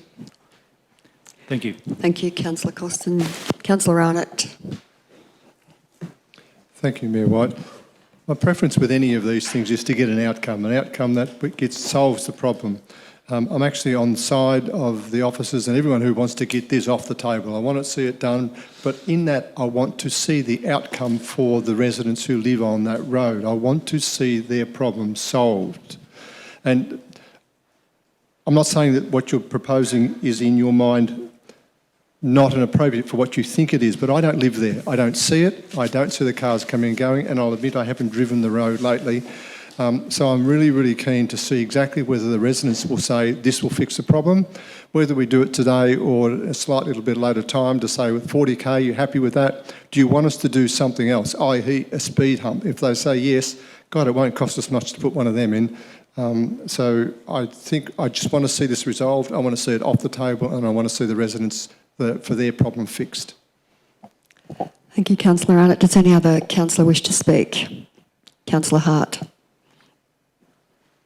Yeah, thanks, Mayor. The area of road we're talking about is the Old Coach Road from the township up to the road that goes to Forest. So it's not the entire Old Coach Road. It's a gravel road, it's a steep road, it has a few houses on it. Council's gone to extraordinary lengths with this issue. Spend north of $100,000. I mean, we had a debate before about 10,000 or what have you for some Alga people. Spent more than $100,000 on boom gates, and then we had a resolution a few months ago that, well, one was damaged, so we won't replace that, but we'll leave the one that's still not damaged and now that's been damaged. The reality is we can't satisfy every petition that's put to us. In fact, in some cases, we'll get petitions on issues and we'll get conflicting views from 2 different petitions. Well, that really illustrates the point. Where do you draw the line? I think we've got a responsibility to ratepayers. I think if anything, we probably shouldn't have put those boom gates in place in the first place. And, you know, I'll acknowledge that mistake. But somewhere you've got to draw the line. The reality is we're not going to be able to satisfy the community on this particular issue. I think it's virtually impossible, short of sealing the road and maybe putting in speed humps or what have you. And it's not a shared pathway, it's a road. And it's a road that if you went and bought a property there, you could see that it was a steep gravel road. This isn't a sealed road that we haven't maintained properly and it's deteriorated. So I think we've got to draw a line over this, and really this should not be coming back to council anymore. It's come back too many times already. Thank you, Councillor Hart. Does any other councillor wish to speak? Councillor Hanson? I'll just flag I'll move the recommendation.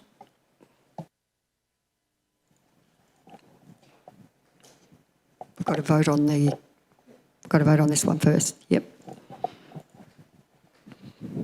Yeah, right of reply, Councillor Costin. Right of reply. Thank you, Mayor.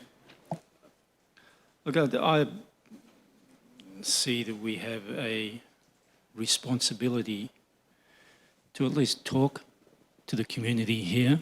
It's in our governance rules, it's in our community consultation policies and whatever, that we will consult with the community before we make decisions that affect them. And this decision today is a decision that affects them. Their expectation after the last appearance of this matter at council, after the last motion, was that the bottom gate would be maintained in an operating, would be retained so that it would continue to operate. That's the way it's worded. And that's the expectation of the community. And now we're stepping away from that. So let's just have a chat to the people who are concerned.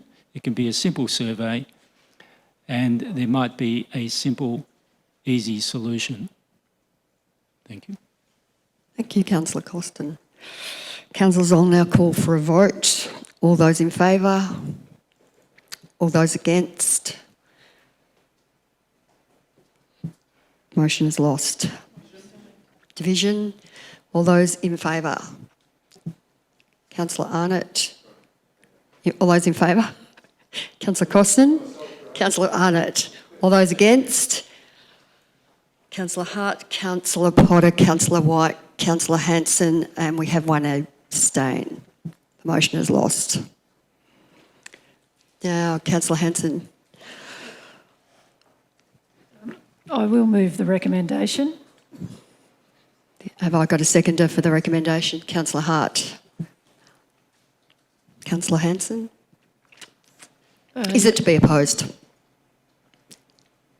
The recommendation. Councillor Hanson. Yeah, I'll be moving this recommendation. This Old Coach Road boom gates has been going on for years, a long, long time. And I'm certainly glad to hear that Councillor Hart has recognised that putting the boom gates up was probably a mistake. I agree with that. I also think that it was probably a mistake, and that a lot of the issues, some of the issues are still there, no doubt. We've got lots of issues with our gravel road. It's quite a unique road. I think, anybody who bought a property in that road would well and truly know, what it's like. But I think some of the issues that were there when it was being used as a bit of a rat run when there was roadworks. There were roadworks on the road coming down the hill into Skeens Creek, because I don't know the exact spot where the top of Old Coach Road is, but it was at one point, while roadworks were on for several months, was used as a rat run. Since then, it's not being used as much for that.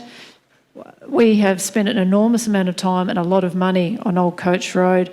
I do disagree with Councillor Costin that I think when councillors last voted on Old Coach Road, which I think I opposed or didn't support, I think the understanding was that once the boom gates, there was an operational boom gate, but once it stopped working, there wasn't going to be any more money spent on it and it wasn't going to be maintained. But I don't think I supported that at all. Now, if if Councillor Costin wants Boomgates to go back there, maybe you should listen to his own words and bring it to a budget session where it can be discussed along with everything else that's being discussed at budget time. Trips to Alga, maintenance of the entrance to Colac, $100,000 for Boomgates in Old Coach Road. It can all be put on the table and discussed there. But I'll certainly be supporting an end to the saga of the Boomgates and Old Coach Road. Thank you, Councillor Hanson. Councillor Hart? I'll reserve, Mayor. Thank you, Councillor Hart. Anyone else wish to speak? Councillor Costin? I'd like to propose an amendment, thank you, which is that we undertake a traffic count in the urban area of Old Coach Road in 12 months' time and report the results back to a councillor briefing, I guess. Do I have a seconder for that amendment? Oh, sorry, get it typed up so we know what we're looking at.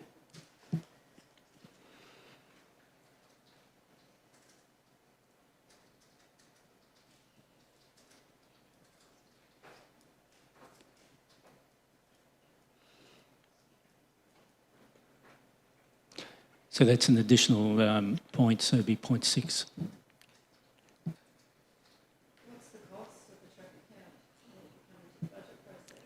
Can you ask that into the... Councillor Hanson's got a question Yeah, what's in the relation cost of to the the traffic amendment. count and will it be coming to the budget process? Through you, Mayor, I'm sorry, I'm not sure what the cost of that would be. The CEO might be able to assist. Yeah, so council does own 2 of its own counters. And that's why we don't do lots of multiple spots on the road at once. So we own those counters and we can place them out just within our normal operating cost. Thank you, CEO. So is this, can we be clear, Councillor Costin, that's your amendment? Yes. Do I have a seconder for the amendment? Councillor Arnott. We'll address the amendment first before we go on. So, Councillor Costin, is it to be opposed? Councillor Costin? Thank you, Mayor. Look, I think this is pretty straightforward. And I think everyone would be curious to know in 12 months' time whether what we think is going to happen, that we've actually had some impact with our traffic signs and whatever, whether it has worked or hasn't worked. I mean, it's just an essential part of project management that you monitor and evaluate what you do. So let's monitor and evaluate. Thank you. Thanks, Councillor Costin. Councillor Arnott? Thank you, Mayor Wright. Look, I support Councillor Costin's comments, and unfortunately when you're standing on the side of the road and a car or a truck goes buzzing by you and it's a dusty, windy day, you might think it's doing 80 k's an hour when it might only be doing 40, I don't know. You need to have hard data to finalise the decisions, and so I think that will provide that information to Council. Councillor Arnott. Does any other councillor wish to speak? Councillor Potter? Thanks, Mayor. Look, I'm just concerned that this is a gift from this council to the next council. We've been dealing with this for a long, long time. Whether, if this is carried, whether any of us are there to deal with it again, I don't know. But yeah, I'm not too sure what to make of it. Thank you. Councillor Hart, any other councillors wish to speak to the amendment? Okay, I'll put the amendment to the vote. All those in favour? All those against? We've got 3-3.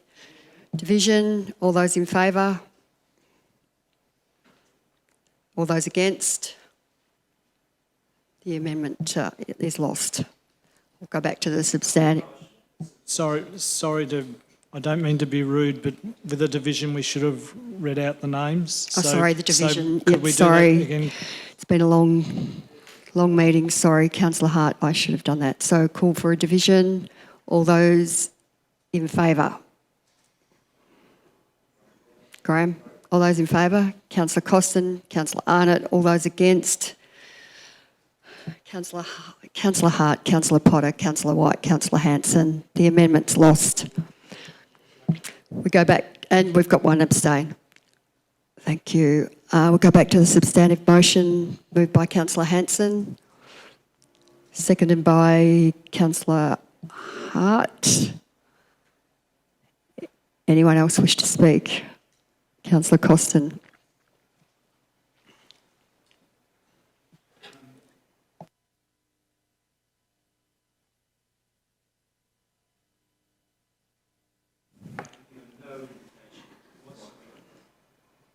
I don't like to be verbal by other councillors. I've given no indication whatsoever that I want to see the gates go back up. And we should be clear of what we had in our council resolution also. And I've got the words here that we resolved to keep the southern gate in its current arrangement. That's the wording in our motion. Now, rightly or wrongly, the community has interpreted that as it will remain operational. But it's what we resolved that counts there. I think we're stepping away from our responsibilities to our community. The community have come to us in the only way possible to get us to do something via a petition to show the depth of their concerns. It shouldn't matter that we've attempted to do something and it costs us a lot of money and it hasn't worked. That's on us, that's not on the community. But the community obviously still has a problem and we've got a responsibility to at least ask them, what is the problem still? Yeah? What can we do? Can we do anything cheaply, easily, quickly? But we're not even going to ask. It really disappoints me. Thank you, Councillor Costin. Does any other councillor wish to speak? Councillor Hart, you reserved. Yeah, thanks, Mayor. I think we have had a lot of discussion with the community on this issue, and yes, we haven't been able to satisfy their concerns, but we've certainly had a lot of discussion on this issue.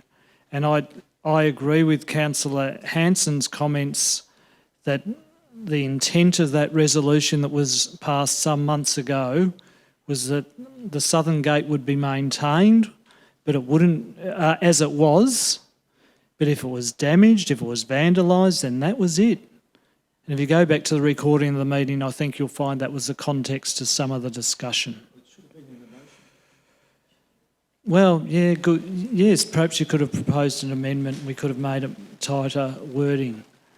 But I'll come back to, not all the community are dissatisfied with the gates being removed. And while I don't condone vandalism, you would have to wonder why the gates kept getting damaged.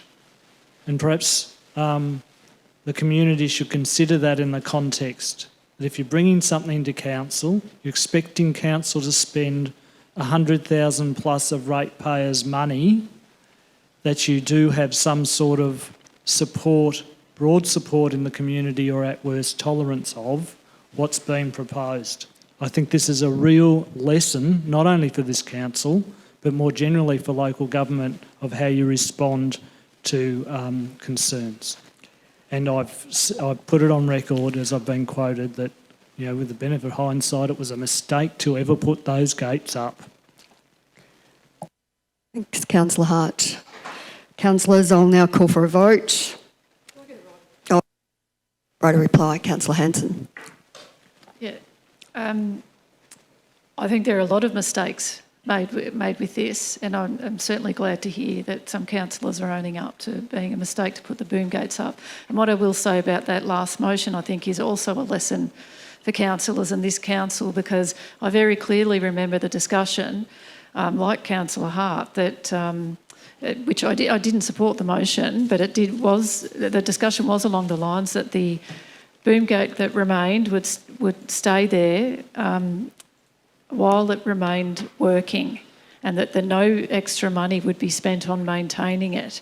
And why it didn't end up in the motion, I don't know. But that is a lesson for councillors. You need to make things explicitly clear in motions, because they can come back to bite. But then you can also clean it up by bringing it back to the chamber and making the decision that we are making today. But if you do go back and listen to the recording, I do agree with Councillor Hart. You'll probably find that's what the discussion was. Councillor Hanson now put. Councillors, I'll now call for a vote. All those in favour? Against? Division? All those in favour? Councillor Hart, Councillor Potter, Councillor White, Councillor Hanson, Councillor Arnott. One absence. Thank you. One abstain. Sorry. Moving on. Getting there.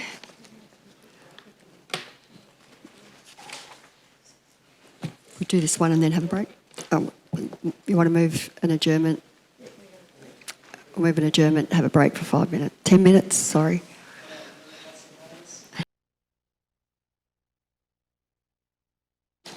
Of you. Thank you. We back on? Yep. Thanks very much, everybody. Okay, now we're moving to item 9.13, Apollo Bay Bushfire Place of Last Resort.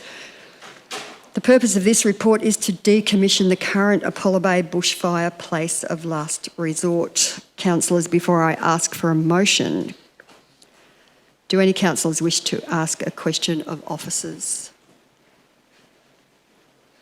Any questions? Councillor Hart.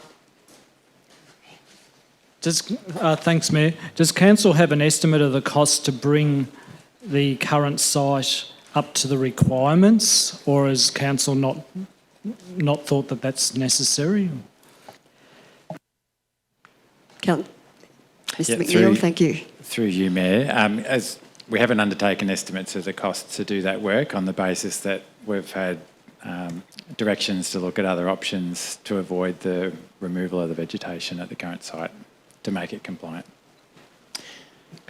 Follow-up question, Councillor Hart. Directions, that has me intrigued. Who are the directions from, please? So through Mr. the Mayor, McNeill. to enable a safer place or bushfire of last resort needs to comply with stringent conditions to the satisfaction of the CFA, and the CFA does audits around that. So in response to this most recent audit, which indicated it wasn't compliant, and it's the intensity of the vegetation growth around the edges of the foreshore, Gore Kappa and DECA, who are the landowner and manager of that land, have been in discussions with council officers and through the MEMC around options as to how to respond to that.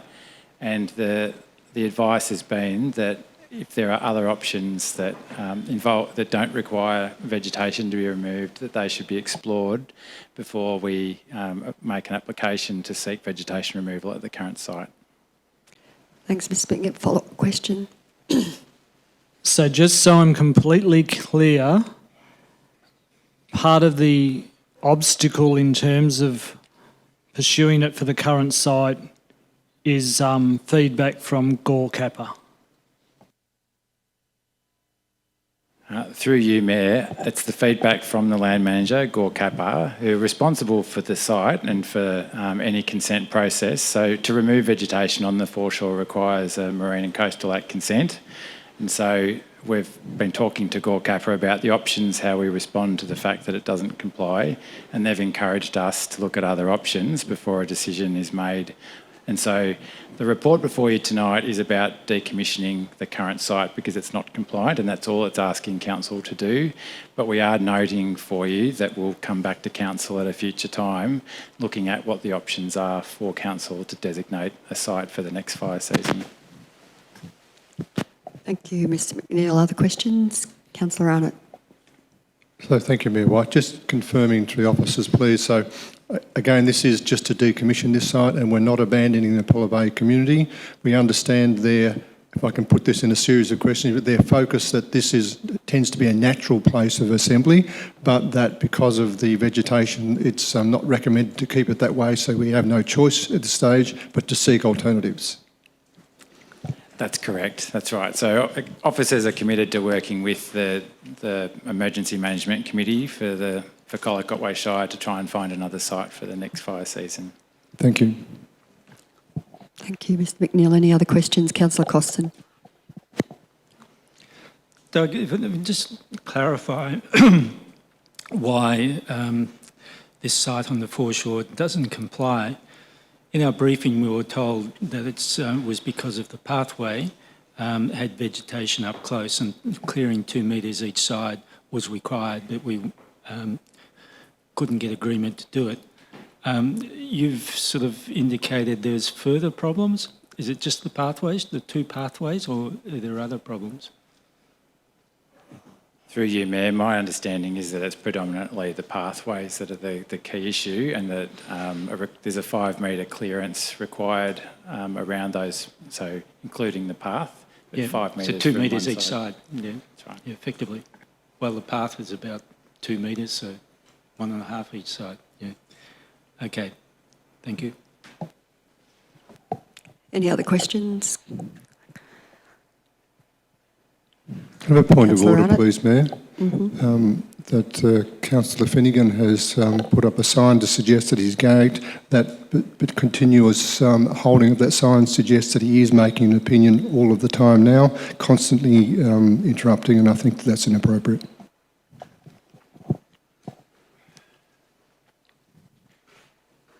Thank you, Councillor Arnott. Perhaps if we took 5 minutes to discuss the appropriate course of action here.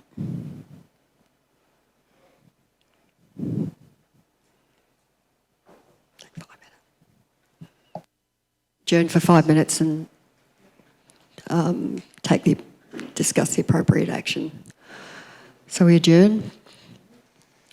Do we need to?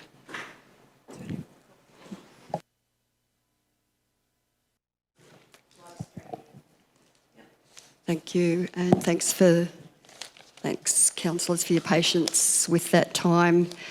I'm of the opinion that we need to adjourn the meeting. It's my opinion that disorder at the council table makes it desirable to adjourn the council meeting, and I plan to adjourn it now under provision sub-rules 17.2 and 17.3. To a kind of... It's under sub-rule 70. We'll to be advised when we will pick it up again. So I'll now close the meeting.